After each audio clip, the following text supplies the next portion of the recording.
സുഹൃത്തുക്കളെ, ഞാനൊരു മദ്യാസക്തനാണ്. ദൈവാനുഗ്രഹത്താലും ആൽക്കഹോളിക്സ് അനോണിമസിലായിരിക്കുന്നതിനാലും ഈ ഒരു ദിവസം ഞാൻ മദ്യം കഴിച്ചിട്ടില്ല. എന്റെ പേര് രാജേഷ്. ഹായ് രാജേഷ് ചേട്ടാ. എല്ലാവർക്കും ഹായ് നമസ്കാരം. രാജേഷ് ചേട്ടാ. Hi hi. എല്ലാവർക്കും നമസ്കാരം. കുറേ നാളുകളായി ഓൺലൈൻ മീറ്റിങ്ങില് ഈ ഒരു സാഹസമായിട്ട് വന്നിട്ട്. എനിക്ക് തോന്നുന്നു 2 വർഷത്തിനെങ്കിലും മുകളിലായി കാണും. ഇടയ്ക്ക് രാമേട്ടൻ ഇങ്ങനെ വിളിക്കും, പക്ഷെ പല സാഹചര്യങ്ങളിൽ സാധിക്കാറില്ല. ഏതൊക്കെയായാലും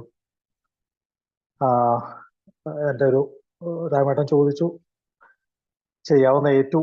എനിക്കറിയില്ല, കാരണം എനിക്കിതിൻ്റെ ആ ഒരു ചിട്ടവട്ടങ്ങളൊക്കെ ഇപ്പം മറന്നുപോയി.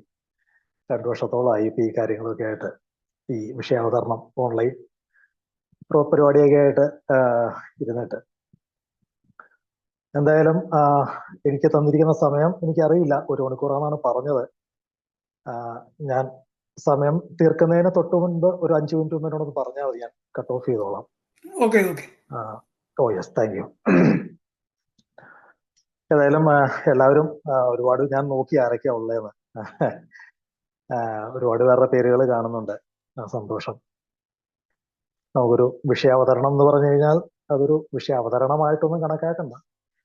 ഞാനൊരു മദ്യാസക്തനാണ്. അപ്പോ ഈ ഒരു വിഷയത്തെക്കുറിച്ച് എൻ്റെ മനസ്സിലുള്ള കാര്യങ്ങൾ ഞാനൊന്ന് പങ്കുവയ്ക്കുന്നു എന്ന് മാത്രമേ ഉള്ളൂ. അല്ലാതെ അതിനപ്പുറത്തേക്കൊരു ആധികാരികതയൊന്നും അതിന് ഇല്ലാന്ന് എനിക്ക് തോന്നുന്നു. നമുക്ക് നോക്കാം. എൻ്റെ മൊബൈലിന് എന്തോ ചെറിയ കംപ്ലൈന്റ് കാണിക്കുന്നുണ്ട്, നോക്കാം. ഹോൾട്ട്, ഇപ്പൊ നമ്മുടെ മോഡറേറ്റർ പറഞ്ഞു ഹോൾട്ട് എന്ന് പറയുന്ന ഒരു കാര്യം.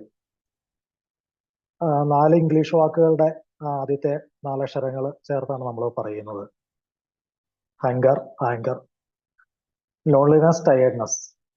അതായത് വിശപ്പ്, കോപം, ഏകാന്തത, ക്ഷീണം എന്നീ 4 വാക്കുകളാണ് അതുകൊണ്ട് ഉദ്ദേശിക്കുന്നത്. ആൽക്കഹോളിക്സ് അനോണിമസിൽ പലപ്പോഴും പറഞ്ഞു കേൾക്കുന്ന ഒരു കാര്യമുണ്ട്, അരുതുകൾ, നോ എന്ന് പറയുന്ന ഒരു കാര്യം ഏലില്ല എന്ന്. പക്ഷെ എനിക്ക് തോന്നുന്നു ചില കാര്യങ്ങൾ നമ്മളോട് ചെയ്യരുതെന്ന് പറയുന്നുണ്ട്. ഇനി പറയുന്നില്ലെങ്കിലും നമ്മളത് ഒരു ആ രീതിയിൽ ചിന്തിക്കേണ്ടി വരും. നമുക്കറിയാം, നമ്മളൊക്കെ മദ്യാസക്തരാണ്. അനിയന്ത്രിതമായിട്ടുള്ള രീതിയിൽ നമ്മളൊക്കെ മദ്യം കഴിച്ചിട്ടുണ്ട്. പലപ്പോഴും കുറച്ച് നാള് മദ്യം കഴിക്കാണ്ടിരുന്നാൽ വീണ്ടും ആ ഒരു കുടിയിലേക്ക് പോകേണ്ടി വരുന്ന അവസ്ഥ നമ്മളെല്ലാവരും നേരിട്ടിട്ടുണ്ട്. അപ്പൊ ആ ഒരു ഇന്ററാക്ഷൻ പീരീഡ്, അതായത് കുടിക്കാതിരിക്കുന്ന ഒരു കാലഘട്ടത്തെ ഒരു പരിധിക്ക് അപ്പുറത്തേക്ക് നമുക്ക് മുന്നോട്ട് കൊണ്ടുപോകാൻ കഴിഞ്ഞിട്ടില്ല. അതേതൊക്കെയാലും നമുക്ക് സാധിച്ചത് ആൽക്കഹോളിക്സ് അനോണിമസിൽ നമ്മൾ വന്നതിന് ശേഷമാണ്. അപ്പോ ചില കാര്യങ്ങൾ നമ്മൾ ഒന്ന് നമ്മുടെ ശ്രദ്ധയിൽപ്പെടേണ്ട ചില കാര്യങ്ങളുള്ളതായിട്ട് നമുക്ക് മനസ്സിലാക്കാം. ഇപ്പൊ സുബോധ ജീവൻ എന്ന് പറഞ്ഞ ഒരു പുസ്തകം നമ്മളെല്ലാവരും വായിക്കുകയും പഠിക്കുകയും ഒക്കെ ചെയ്തതാണ്. അപ്പൊ അതിന്റെ ആ ഒരു 34 എത്രയോ കാര്യങ്ങൾ പറയുന്നുണ്ട് അതിന്റെ തുടക്കത്തിൽ. അതിന്റെ ഒരു ഇൻഡെക്സിൽ 31 കാര്യങ്ങൾ. അപ്പൊ അതിന്റെ ഏറ്റവും മുകളിൽ എഴുതിയിരിക്കുന്ന ഒരു കാര്യമുണ്ട്, സുബോധവാനായി ജീവിക്കുന്നതിനുള്ള ചില സൂചനകൾ, some tips on living sober എന്ന് പറയുന്നുണ്ട്. നമുക്ക് ചില മുന്നറിയിപ്പുകൾ, നമുക്ക് ചില വാർണിങ്സ് ഒക്കെ നമുക്ക് തരുന്നുണ്ട്. എങ്ങനെയാ നമ്മളൊക്കെ ഇപ്പോഴും ആൽക്കഹോളിക്സ് അനോണിമസിൽ വന്നിട്ട് നമ്മൾ മദ്യം കഴിക്കാതിരിക്കുന്നത്? നമ്മൾ പറയുന്നുണ്ട് നമ്മൾ അത്ഭുതങ്ങൾ സംഭവിച്ചു നമ്മുടെ ജീവിതത്തിൽ, അല്ലെങ്കിൽ നമ്മളെക്കാൾ വലിയൊരു ശക്തി നമുക്ക് സാധിക്കാത്തത് നമുക്ക് ചെയ്തു തന്നു എന്നൊക്കെ നമ്മൾ പറയുന്നുണ്ട്. ഇത് വെറുതെ ഇരുന്ന് നമുക്ക് കിട്ടിയ ചില കാര്യങ്ങളല്ലല്ലോ ഇതൊന്നും. ചില കാര്യങ്ങൾക്ക് വേണ്ടി നമ്മൾ ചില ശ്രമങ്ങൾ എടുക്കുകയും ആ ശ്രമങ്ങൾക്കൊടുവിൽ ആ കാര്യങ്ങൾ നടക്കുകയും ചെയ്യുന്നു എന്നുള്ളതാണ് വാസ്തവം. അപ്പോൾ ഒരു കാര്യം നമുക്കൊന്ന് ആലോചിക്കാം. അപ്പൊ ഞാൻ ആൽക്കഹോളിക്സ് അനോണിമസിൽ വന്നു, എല്ലാവരും പറയുന്നത് കേട്ടു, അപ്പൊ കുടിക്കാതിരിക്കണമെന്ന് എനിക്കറിയാം. പക്ഷെ നിരന്തരം ഞാൻ ഈ മദ്യവുമായി ബന്ധപ്പെട്ടാണ് ജീവിക്കുന്നതെങ്കിൽ, ഞാൻ വേറെ രീതിയിൽ പറയുന്നതല്ല, നിരന്തരം ഞാൻ മദ്യപാന സദസ്സുകളിൽ പോകുന്നു, മദ്യം കഴിക്കുന്ന സുഹൃത്തുക്കളുടെ കൂടെ യാത്ര പോകുന്നു, മറ്റുള്ളവർക്ക് മദ്യം പകർന്നു കൊടുക്കുന്നു എന്ന് പറഞ്ഞ് ആ നിരന്തരം ഈ ഒരു സാഹചര്യവുമായി കെട്ടുപിണഞ്ഞു കിടക്കുന്ന ഒരു ജീവിതാവസ്ഥയിലാണെങ്കിൽ ഏറെ താമസിയാതെ ഒരു പക്ഷെ ഞാൻ കുടിച്ചു വന്നിരിക്കും. അപ്പോൾ ഇതുപോലെയുള്ള ചില സൂചനകൾ, മദ്യത്തിൽ നിന്നും അകന്നു നിൽക്കുക, എന്ന് പറഞ്ഞാൽ മദ്യം കുടിക്കാതിരിക്കുക എന്ന് മാത്രമല്ലല്ലോ അതുകൊണ്ട് അർത്ഥമാക്കുന്നത്. എന്നെ മദ്യപാനത്തിലേക്ക് നയിച്ചിരുന്ന ചില സാഹചര്യങ്ങളിൽ നിന്നും ചില അവസ്ഥകളിൽ നിന്നും ഞാൻ മാറി നിൽക്കേണ്ട ചില കാര്യങ്ങളുണ്ട്. അപ്പൊ അതിനായിട്ടാണ് നമുക്ക് ചില സൂചനകൾ തരുന്നത്. നിങ്ങൾ ഇത് ചെയ്യരുത്, അല്ലെങ്കിൽ ഇങ്ങനെ ചെയ്യണം, അല്ലെങ്കിൽ ഇങ്ങനെ ഒന്ന് ചെയ്തു നോക്കൂ എന്നൊക്കെ പഴമക്കാരും അല്ലെങ്കിൽ നമ്മുടെ ലിറ്ററേച്ചറുകളൊക്കെ നമ്മളോട് പറയുന്നത് ആ ഒരു തൊട്ടടുത്ത കുടിയിലേക്ക് നമ്മൾ പോകാണ്ടിരിക്കാൻ വേണ്ടിയാണ്. അല്ലാതെ യാതൊരു നിയന്ത്രണവുമില്ലാതെ ആൽക്കഹോളിക്സ് അനോണിമസ് ആവണം, മദ്യാസക്തൻ എല്ലാ സ്വാതന്ത്ര്യം തരുന്നുണ്ട്, അവിടെ നോ എന്ന് പറയുന്ന വാക്കില്ല, അരുതുകൾ ഒന്നില്ല എന്നൊക്കെ പറഞ്ഞു കഴിഞ്ഞാൽ അതൊരു പക്ഷേ എനിക്ക് തോന്നുന്നു നമ്മളെ പോലുള്ള മദ്യാസക്തർ വളരെ ക്രൂക്കടാ ഇങ്ങനത്തെ കാര്യങ്ങളിൽ. ഏല് വന്നാലോ എന്തും ചെയ്യാം എന്ന് പറഞ്ഞ ഒരർത്ഥത്തിൽ ഒരുപക്ഷെ എടുത്തു കഴിഞ്ഞാൽ നമ്മൾ അപകടത്തിലേക്ക് പോകും. അപ്പം ഇതൊരു സ്വയം നിയന്ത്രണത്തിന്റെ ഭാഗമായിട്ട് നമുക്ക് എടുക്കാം. പലപ്പോഴും പല കാര്യങ്ങളും മറ്റുള്ളവർ പറഞ്ഞു തന്നല്ലേ നമുക്കറിയാം, അല്ലെങ്കിൽ ചില കാര്യങ്ങൾ വായിച്ചൊക്കെയല്ലേ നമ്മൾ മനസ്സിലാക്കുക. അപ്പം അങ്ങനെയുള്ള ചില സൂചനകളാണ് ഇന്നത്തെ ആ ഒരു 4 വാക്കുകൾ ഒരു മദ്യാസക്തനോട് നമ്മുടെ കൂട്ടായ്മ അല്ലെങ്കിൽ നമ്മുടെ പഴമക്കാര് പറയുകയാണ്. മോനെ അല്ലെങ്കിൽ സുഹൃത്തെ, നീ ചില കാര്യങ്ങൾ ചെയ്യാണ്ടിരിക്കണം. അല്ലെങ്കിൽ അത് കൃത്യമായിട്ട് പറയുന്നുണ്ടല്ലോ നമ്മുടെ ആ ഒരു 4 വാക്കുകളിൽ നമുക്കറിയാം. നീ വിശന്നിരിക്കരുത്, നീ കോപിക്കരുത്, നീ ആ ഒരു ഒറ്റയ്ക്ക് ഇരിക്കരുത്, അല്ലെങ്കിൽ ഒരു ഏകാന്തത അനുഭവിക്കരുത്, അല്ലെങ്കിൽ നീ ക്ഷീണിച്ചിരിക്കരുത്. ഇങ്ങനെയുള്ള ഒരു 4 വാക്കുകൾ നമ്മളോട് പറയുന്നുണ്ട്. ഇതിനെക്കുറിച്ച് സാമാന്യമായിട്ടൊന്ന് നമുക്കൊന്ന് ചിന്തിച്ച് ഈ ഒരു സെഷൻ നമുക്ക് അവസാനിപ്പിക്കാം എന്നാണ് നമുക്ക് കരുതുക. ഏറ്റവും ആദ്യം തന്നെ നമുക്കറിയാം ഹങ്കർ, ഒരു വിശപ്പ് ഒരു മദ്യാസക്തൻ എങ്ങനെയാണ് ബാധിക്കുക എന്നുള്ളത്. മദ്യാസക്തന് മാത്രമല്ലല്ലോ വിശപ്പുള്ള, ജീവനുള്ള എല്ലാ ചരാചരങ്ങൾക്കും വിശപ്പുണ്ട്. മനുഷ്യനായാലും മൃഗമായാലും മറ്റേ ഇഴജന്തുക്കളായാലും ഒക്കെ ജീവനുണ്ടെങ്കിൽ അതിന് വിശപ്പുണ്ട്. അപ്പം എന്തുകൊണ്ടാണ് മദ്യാസക്തനോട് ഈ വിശപ്പിനെ അല്ലെങ്കിൽ നമ്മുടെ ഉള്ളിലുള്ള ഒരു ആ വിശപ്പിനെ, ആ വാക്ക് തന്നെയാണ് അത് കൃത്യം, ഒന്ന് സൂക്ഷിക്കണമെന്ന് പറയുന്നത്? നമുക്കൊക്കെ ഓർമ്മയുണ്ടാവും നമ്മുടെ ആ ഒരു മദ്യപാനത്തിന്റെ തുടക്കകാലം. പലപ്പോഴും ഒരു അപ്പറ്റൈസർ ആയിട്ടൊക്കെയാണ് നമ്മൾ മദ്യം കഴിച്ചിരുന്നത്. എനിക്ക് തോന്നുന്നു, ഞാനൊക്കെ അങ്ങനെ കഴിച്ചിട്ടുണ്ട്. മിക്കവരും അങ്ങനെ ആയിരിക്കാം. അതായത് ഒരു പെഗോ 2 പെഗോ ഒക്കെ കഴിച്ചു കഴിഞ്ഞാൽ ഒരുപാട് ഭക്ഷണം കഴിക്കാം എന്നുള്ള ഒരവസ്ഥ. ശരിയായിരുന്നു ഞാനും. ഈ സാധാരണഗതിയിൽ വളരെ കുറച്ച് മാത്രം ഭക്ഷണം കഴിക്കുന്ന എന്നെ പോലുള്ളൊരു ഒരു മദ്യാസക്തനൊക്കെ ഈ 2 പെഗ് അല്ലെങ്കിൽ 2.5 3 പെഗ് കഴിച്ചാൽ ഒരുപാട് ഭക്ഷണം കഴിക്കുമായിരുന്നു. അമിതമായിട്ടല്ല, പക്ഷെ ഈ മദ്യപിക്കാതിരിക്കുമ്പോൾ കഴിക്കുന്ന അളവിൽ കൂടുതൽ ഒരു 1 2 3 പെഗ് കഴിച്ചാൽ ഭക്ഷണം കഴിക്കുമായിരുന്നു. ഇതുമായിട്ട് നമ്മളൊരു അതായത് ഈ കൂടുതൽ ഭക്ഷണം കഴിക്കണമെങ്കിൽ മദ്യം കഴിച്ചേ തീരൂ എന്നുള്ള ഒരു ചിന്ത ആ ഒരു നമ്മുടെയൊക്കെ മനസ്സിൽ എങ്ങനെയോ വേരൂന്നിപ്പോയി. അങ്ങനെയാണല്ലോ കൃത്യമായിട്ടും. എനിക്കൊക്കെ അത് ഒരുപാട് അനുഭവങ്ങളുണ്ട്. എവിടെയെങ്കിലും യാത്ര പോകുമ്പോഴോ അല്ലെങ്കിൽ അവസാനമൊക്കെ സമയമായി കഴിഞ്ഞപ്പോൾ പിന്നെ അതൊരു മറ്റേ സമയത്തിന്റെ ഒരു പരിമിതി ഒന്നുമില്ല, എപ്പോഴും മദ്യമായിരുന്നു. പക്ഷെ ഒരു തുടക്കകാലം തൊട്ടൊരു ഇടക്കാലം വരെയുള്ള ആ ഒരു കാലഘട്ടത്തില് ഉച്ചയ്ക്ക് ഊണ് കഴിക്കുന്നതിന് മുമ്പ് 2 പെഗ് കഴിക്കുക, അല്ലെങ്കിൽ വൈകുന്നേരം ഭക്ഷണം കഴിക്കുന്നതിന് മുമ്പ് 2 പെഗ് കഴിക്കുക എന്നുള്ള ഒരു അവസ്ഥയിലേക്കായിരുന്നു. അപ്പൊ ഈ മദ്യവും നമ്മുടെ ഈ ഭക്ഷണ രീതിയും അല്ലെങ്കിൽ കഴിക്കുന്ന ഭക്ഷണവും തമ്മിലുള്ള ഒരു ബന്ധം എങ്ങനെയോ നമ്മുടെയൊക്കെ ആ ഒരു ചിന്തകളിൽ അല്ലെങ്കിൽ നമ്മുടെ ആ ഒരു തലച്ചോറിൽ അങ്ങനെ വേരൂന്നിപ്പോയ ഒരു കാലഘട്ടം ഉണ്ടായിരുന്നു. നമ്മള് ഈ ബിഗ് ബുക്കില് നമുക്കറിയാം മദ്യാസക്തിയെ പറ്റി കൂടുതൽ കാര്യങ്ങൾ എന്ന് പറഞ്ഞ ആ ഒരു ചാപ്റ്ററിൽ പറയുന്നുണ്ട്. ഒരു കുറച്ചു കാലം മദ്യത്തിൽ നിന്ന് മാറി നിന്ന ഒരു വ്യക്തി പിന്നീട് ഈ റൊട്ടിയും പാലും കഴിക്കാൻ ഒരു റെസ്റ്റോറന്റിൽ കയറി. അദ്ദേഹം അതിനു മുമ്പ് അവിടെ കയറിയിരുന്നു, മദ്യപിക്കുന്ന സാഹചര്യങ്ങളും കയറിയിട്ടുള്ള റെസ്റ്റോറന്റ് ആണ്. അപ്പൊ വീണ്ടും അവിടെ കയറി പാലിനൊപ്പം അദ്ദേഹം വിസ്കി ഓർഡർ ചെയ്തു. അങ്ങനെ ആ ഒരു മിക്സ് ചെയ്ത് കഴിച്ച കഥയൊക്കെ അതിനകത്ത് കൃത്യമായിട്ട് പറയുന്നുണ്ട്. നമ്മുടെ ഇവിടെ ഞങ്ങളുടെ നാട്ടിലൊരു പഴമക്കാരനുണ്ട്. അദ്ദേഹം പലപ്പോഴും ഷെയർ ചെയ്യാറുള്ള ഒരു കഥയാണ്. അദ്ദേഹം മദ്യത്തിൽ നിന്ന് മാറി നിന്ന് കുറച്ച് നാളുകൾ കഴിഞ്ഞപ്പോൾ അദ്ദേഹത്തിന്റെ വ്യക്തിപരമായ ഒരു കാര്യത്തിന് വേണ്ടി കുറച്ച് ദൂരെ ഒരു സ്ഥലം വരെ പോകേണ്ടി വന്നു. ഉച്ച സമയമായി, വിശന്നു, ഭക്ഷണം കഴിക്കേണ്ട ഒരു അവസ്ഥ വന്നു. അപ്പം പെട്ടെന്നൊരു കള്ളി ഷാപ്പാണ് കണ്ടത്. അദ്ദേഹം ഷാപ്പിൽ കയറി കപ്പയൊക്കെ കഴിച്ചു. അപ്പം ഇത് കുടിക്കാൻ വെള്ളം വേണമല്ലോ. അപ്പൊ കുടിക്കാൻ വെള്ളം ചോദിക്കണമെന്നുള്ള തോന്നലിൽ തന്നെ അദ്ദേഹം അവിടുത്തെ ആ ഒരു ജീവനക്കാരനെ വിളിച്ചു. പക്ഷെ അദ്ദേഹം ഓർഡർ ചെയ്ത വെള്ളമായിരുന്നില്ല, മറിച്ച് ഒരു ഗ്ലാസ് പനങ്ങളായിരുന്നു. പിന്നെ അദ്ദേഹം പറഞ്ഞത് രാത്രിയിൽ എപ്പോഴും ഇങ്ങനെ വീട്ടിലെത്തി ആരൊക്കെയോ കൊണ്ടാക്കി ആ ഒരു പെട്ടെന്ന് തന്നെ ആ ഒരു മദ്യപാനത്തിലേക്ക് അല്ലെങ്കിൽ ഒരു പെട്ടെന്ന് തന്നെ അമിതമായിട്ട് മദ്യപിക്കുന്ന ഒരു അവസരത്തിലേക്ക് എത്തി. അപ്പൊ ഇത് വളരെ എന്താ പറയാ ഒരു ഈ മദ്യവും അല്ലെങ്കിൽ നമ്മുടെ ആ ഒരു ഭക്ഷണവും തമ്മിൽ നമ്മൾ വളരെ അഭേദ്യമായിട്ട് ബന്ധപ്പെട്ട് നിൽക്കുന്ന ഒരു സാഹചര്യം ഒരു സമയത്തുണ്ടായിരുന്നു. അവസാനമൊക്കെ വന്നു കഴിഞ്ഞപ്പോൾ പിന്നെ ഇത് ഭക്ഷണം കഴിക്കുക എന്നുള്ളത് ഒരു സ്വപ്നമായിട്ട് അവശേഷിച്ചു. കാരണം ഇത് ഓക്കാനം വരിക അല്ലെങ്കിൽ ഛർദ്ദിക്കുക മനം പുരട്ടുക എന്നൊക്കെ പറയുന്ന ഒരു സംഭവങ്ങളുണ്ടല്ലോ. ഭക്ഷണം പോലും കഴിക്കാൻ പറ്റാത്ത ഒരു അവസ്ഥയിൽ ഉള്ള ഒരു ജീവിതാവസ്ഥ അവസാനം ഉണ്ടായിരുന്നു. പക്ഷെ എങ്കിലും ആദ്യകാലത്തൊക്കെ ഈ ഒരു സാഹചര്യം നമ്മളൊക്കെ അഭിമുഖീകരിച്ചതാണ്. ഇപ്പൊ എന്താണ് നമ്മൾ ആ ഒരു ഇപ്പൊ എനിക്ക് വിശന്നു, എനിക്ക് അടുത്ത ഹോട്ടലിൽ കയറി ഭക്ഷണം കഴിച്ചാൽ പോരെ. എന്താണ് നമ്മളെ ഇങ്ങനെ ഒരു സാഹചര്യത്തിലേക്ക് അല്ലെങ്കിൽ ഒരു മദ്യവുമായിട്ട് കൂട്ടിക്കുഴഞ്ഞുള്ള ഒരു ഇടപാടിലേക്ക് നമ്മളെ നയിച്ചത് എന്നുള്ളതാണ് ഇതുമായിട്ട് നമ്മൾ ചിന്തിക്കേണ്ടതെന്ന് എനിക്ക് തോന്നുന്നു. അപ്പൊ നമുക്കറിയാം, നമ്മള് ഇതൊക്കെ ഒരു ഇൻസാനിറ്റിയുടെ ഭാഗമായിട്ടൊക്കെ പിന്നീട് നമുക്ക് ചിന്തിക്കാം. എന്താ അങ്ങനെ ഒരു രീതി? എത്രയോ ആൾക്കാർ വിശക്കുന്നുണ്ട്, അവരൊക്കെ ഭക്ഷണം കഴിക്കുന്നുണ്ട്. ഭക്ഷണം കഴിച്ച് കയ്യും മുഖം വിട്ട് പോയി കഴിയുമ്പം നമുക്ക് മാത്രം എന്താ, മധ്യാസക്കാരെ സംബന്ധിച്ച് എന്താണ് ഇങ്ങനെ ഒരു കാര്യവുമായിട്ട് ബന്ധപ്പെട്ട് നിൽക്കുന്നത് എന്നുള്ളതാണ്. അപ്പൊ അതുകൊണ്ടാണ് ആ ഒരു മദ്യാസക്തനോട് ആൽക്കഹോളിക്സ് അനോണിമസ് പറയുന്ന ഒരു മുൻകരുതൽ എന്നുള്ള രീതിയിൽ ഈ വിശന്നിരിക്കരുത് എന്നുള്ളൊരു കാര്യം. കാരണം സ്വാഭാവികമായിട്ടും വിശന്നിരുന്നു കഴിഞ്ഞാൽ നമുക്ക് ആ ഒരു ശരീരത്തിന് തളർച്ച നമുക്ക് നേരിടും. സ്വാഭാവികമായിട്ടും ആ ഒരു ചിന്ത പെട്ടെന്ന് തന്നെ നമ്മുടെ മനസ്സിലേക്ക് കടന്നു വരാൻ സാധ്യതയുള്ളത് ഈ ഒരു മദ്യത്തെക്കുറിച്ചായിരിക്കാം. അതുകൊണ്ട് നിങ്ങൾ വിശന്നിരിക്കരുത്. നമ്മുടെ ആ സുബോധ ജീവിതം എന്നുള്ള ഒരു പുസ്തകത്തിൽ അതിനെക്കുറിച്ച് പറയുന്നുണ്ട്. ഒരു ടിപ്പായിട്ട്, ഒരു മുൻകരുതൽ എന്നുള്ള രീതിയിൽ അതിനെക്കുറിച്ചൊക്കെ പറയുന്നുണ്ട് നമ്മളോട്. അപ്പം അത് ഒഴിവാക്കുക, ആ ഒരു സാഹചര്യം ഒഴിവാക്കുക. ഒരുപാട് കാര്യങ്ങൾ ആ പുസ്തകത്തിൽ പറയുന്നുണ്ട്. ഈ ഒരു ചോക്ലേറ്റ് കഴിക്കുന്ന കാര്യവും അല്ലെങ്കിൽ ഇടയ്ക്കിടയ്ക്ക് ഭക്ഷണം കഴിക്കുന്ന കാര്യമൊക്കെ നമ്മളോട് പറയുന്നുണ്ട്. നമ്മുടെ ഒരു ശാരീരിക എന്താ പറയുക, ശാരീരിക അവസ്ഥകൾ വെച്ച് നമ്മുടെ യുക്തം പോലെ നമ്മൾ വിവേകപൂർവ്വം നമ്മൾ ചെയ്യേണ്ട കാര്യങ്ങളാണ്.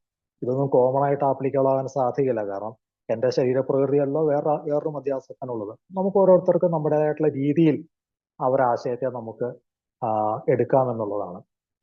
നമ്മൾ കുറച്ചുകൂടി ഇതിപ്പോ നമ്മൾ വളരെ ആ ഒരു നമ്മുടെ ശരീരവുമായിട്ട് ബന്ധപ്പെട്ട ഒരു കാര്യമാണ് നമ്മൾ പറഞ്ഞത്.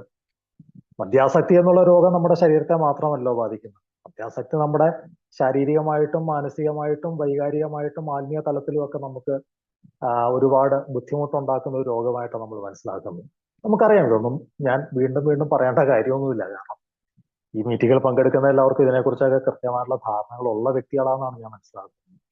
പക്ഷെ നമ്മൾ കുറച്ചുകൂടി വേറൊരു രീതിയിൽ നമ്മൾ ഈ ഒരു വിശന്നിരിക്കരുത് എന്ന് ആൽക്കഹോളിക്സ് അനോണിമസ് പറയുമ്പോൾ അത് വെറുതെ ഒരു നമ്മുടെ ഈ വയറിന്റെ വിശപ്പ് മാത്രമാണോ അതുകൊണ്ട് ഉദ്ദേശിക്കുന്നത് എന്ന് നമ്മളൊന്ന് ചിന്തിക്കേണ്ടതുണ്ടെന്ന് എനിക്ക് തോന്നുന്നു. ഇതെന്റെ ഒരു ഞാൻ അങ്ങനെ ചിന്തിച്ചു, അത്രേ ഉള്ളൂ. അല്ലാണ്ട് അത് ആൽക്കഹോളിക്സ് അനോണിമസ് അങ്ങനെ പറയുന്നുണ്ടോ എന്ന് എനിക്കറിയില്ല. അതായത് എന്താണ് നമ്മൾ ഈ വിശപ്പ് എന്നുകൊണ്ട് ഉദ്ദേശിക്കുന്നത്? നമ്മുടെ ശരീരത്തെ ഊർജ്ജസ്വലമായിട്ട് നിലനിർത്താൻ സഹായിക്കുന്ന അല്ലെങ്കിൽ അതിന് പര്യാപ്തമായ എന്തോ ഒന്നിന്റെ ഒരു അഭാവം. അതാണല്ലോ, നമ്മൾ രാവിലെ ഭക്ഷണം കഴിച്ചു, കുറെ കഴിഞ്ഞാൽ നമ്മുടെ ആന്തരിക അവയവങ്ങളുടെ പ്രവർത്തനം മൂലം ആ ഭക്ഷണം ദഹിക്കുന്നു, വീണ്ടും വിശക്കുന്നു, നമ്മൾ വീണ്ടും ഭക്ഷണം കഴിക്കുന്നു, അതും ദഹിക്കുന്നു, വീണ്ടും വിശക്കുന്നു, വീണ്ടും ഭക്ഷണം കഴിക്കുന്നു. അപ്പൊ ആ ഒരു ദഹിക്കുന്ന അവസ്ഥയിൽ കുറച്ച് കഴിയുമ്പോൾ നമ്മുടെ ശരീരത്തിന് ഒരു ക്ഷീണം അനുഭവപ്പെടും. അപ്പൊ ആ സമയത്ത് നമ്മുടെ ശരീരം ഇങ്ങനെയുള്ള ഭക്ഷണ വസ്തുക്കളെ ആവശ്യപ്പെടുന്നുണ്ട്. അതാണല്ലോ നമ്മുടെ ഈ വിശപ്പിന്റെ രൂപത്തിലൊക്കെ നമുക്ക് തോന്നുന്നതും നമ്മൾ ഭക്ഷണം കഴിക്കുന്നതും. അപ്പൊ അങ്ങനെയാണെങ്കിൽ ഇത് ആ ഒരു ശാരീരികമായിട്ടുള്ള ഒരവസ്ഥയെ മാറ്റി നിർത്തി കുറച്ചുകൂടി നമ്മൾ ചിന്തിച്ചു കഴിഞ്ഞാൽ, ഒരു മദ്യാസക്തൻ അവന്റെ ആ ഒരു സജീവത, ഒരു ലൈവ്ലിനെസ് നമ്മൾ പറയുന്ന ഒരു കാര്യമുണ്ട്.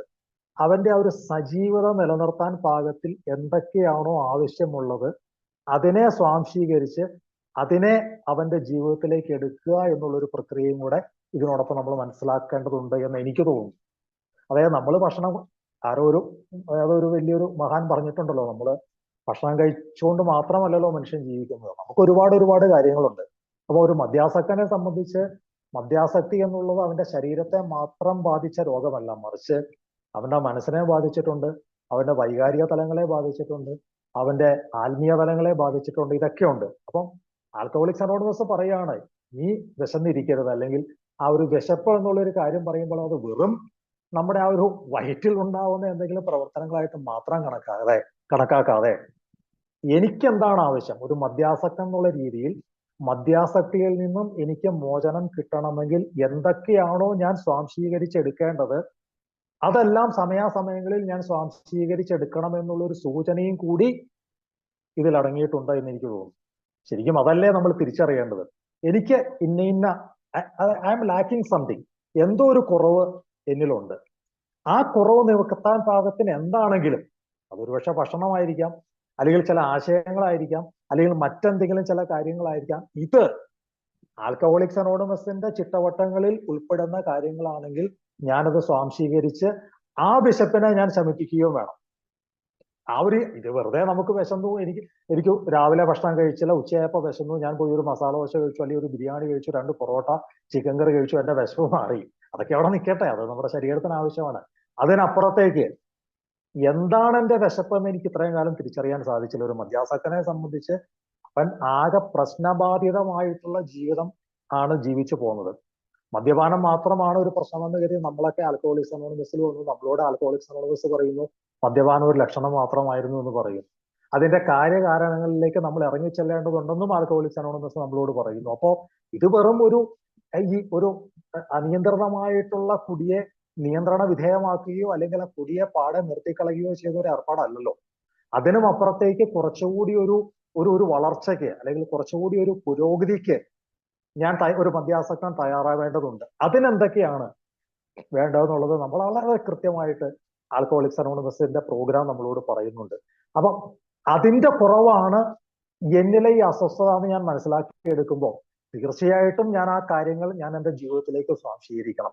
അപ്പം ഞാനിങ്ങനെ പരാതികൾ പറയാതെ, ഞാനിങ്ങനെ നിരന്തരം എന്താ പറയാ ആകുലതകൾ പറഞ്ഞുകൊണ്ടിരിക്കാതെ, നിരന്തരം പരിഭവങ്ങൾ പറഞ്ഞുകൊണ്ടിരിക്കാതെ, അയ്യോ എനിക്ക് അങ്ങനെയില്ല ഇങ്ങനെയില്ല. പലപ്പോഴും നമുക്കറിയാലോ, ആരോ ഒരിക്കൽ പറഞ്ഞൊരു കാര്യം ഞാൻ ഓർക്കുന്നുണ്ട്. ഒരു പഴമക്കാരൻ, അദ്ദേഹം വേറൊരു മെമ്പറോട് ചോദിച്ചു, നിങ്ങൾ നിങ്ങളുടെ സ്പോൺസറെയൊക്കെ വിളിക്കാറുണ്ടോ എന്ന് ചോദിച്ചു കഴിഞ്ഞപ്പം മറ്റേ ആള് പറഞ്ഞു, ഞാനിപ്പോ വിളിക്കാറൊന്നുമില്ല. എന്താ കാര്യം? അല്ല, എനിക്കിപ്പോ ജീവിതത്തിൽ പ്രശ്നങ്ങളൊന്നുമില്ല, അതുകൊണ്ട് ഞാൻ വിളിക്കാറില്ല എന്ന് പറഞ്ഞൊരു കഥ ഒരു പഴമക്കാരൻ ഷെയർ ചെയ്യുണ്ടായി. അപ്പൊ പലപ്പോഴും എന്തിനാ സ്പോൺസറെ വിളിക്കണേ, എന്തിനാ മീറ്റിങ്ങിന് തന്നെ, എന്തിനാ ലിറ്ററേച്ചർ വായിക്കണേ?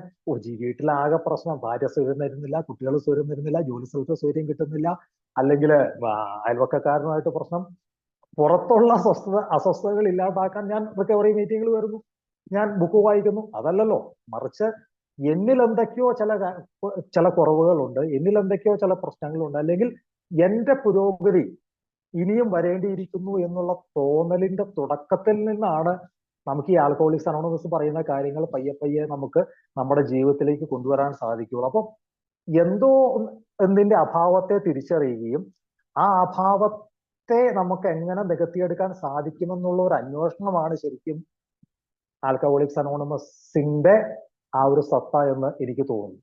അപ്പോഴല്ലേ നമ്മൾ ഈ പറയുന്ന കാര്യങ്ങളൊക്കെ നടക്കുകയുള്ളൂ. അപ്പം ഞാൻ പറഞ്ഞു വന്നത് ഇത്രയാണ്, ഈ വിശപ്പ് എന്നുള്ള ഒരു കാര്യത്തെ നമ്മുടെ ഒരു ശരീരവുമായിട്ട് മാത്രം ബന്ധപ്പെടുത്തി നിർത്താതെ കുറച്ചുകൂടി അതിനെ ഒന്ന് വിശാലപ്പെടുത്തി നമ്മുടെ ആ ഒരു എന്താ പറയാ വെറും ഒരു ചട്ടക്കൂടിൽ മാത്രം ഒതുങ്ങാതെ, നമുക്കറിയാം ബിഗ് ബുക്ക് എങ്ങനെയാണ് ആത്മീയ തലം, ഒരു റെലം ഓഫ് സ്പിരിറ്റ് അതിനെ വിശദീകരിക്കുന്നത് നമ്മൾ പറയുന്നുണ്ട്. ആ വളരെ വിശാലമായതും ഒന്നിനെയും തടസ്സം ചെയ്യാത്തതെന്നൊക്കെ നമ്മൾ വായിക്കുന്നുണ്ട്. ബിഗ് ബുക്കിലുണ്ട്, ഏതോ കുറച്ച് പേജുകളിൽ പറയുന്നുണ്ട്.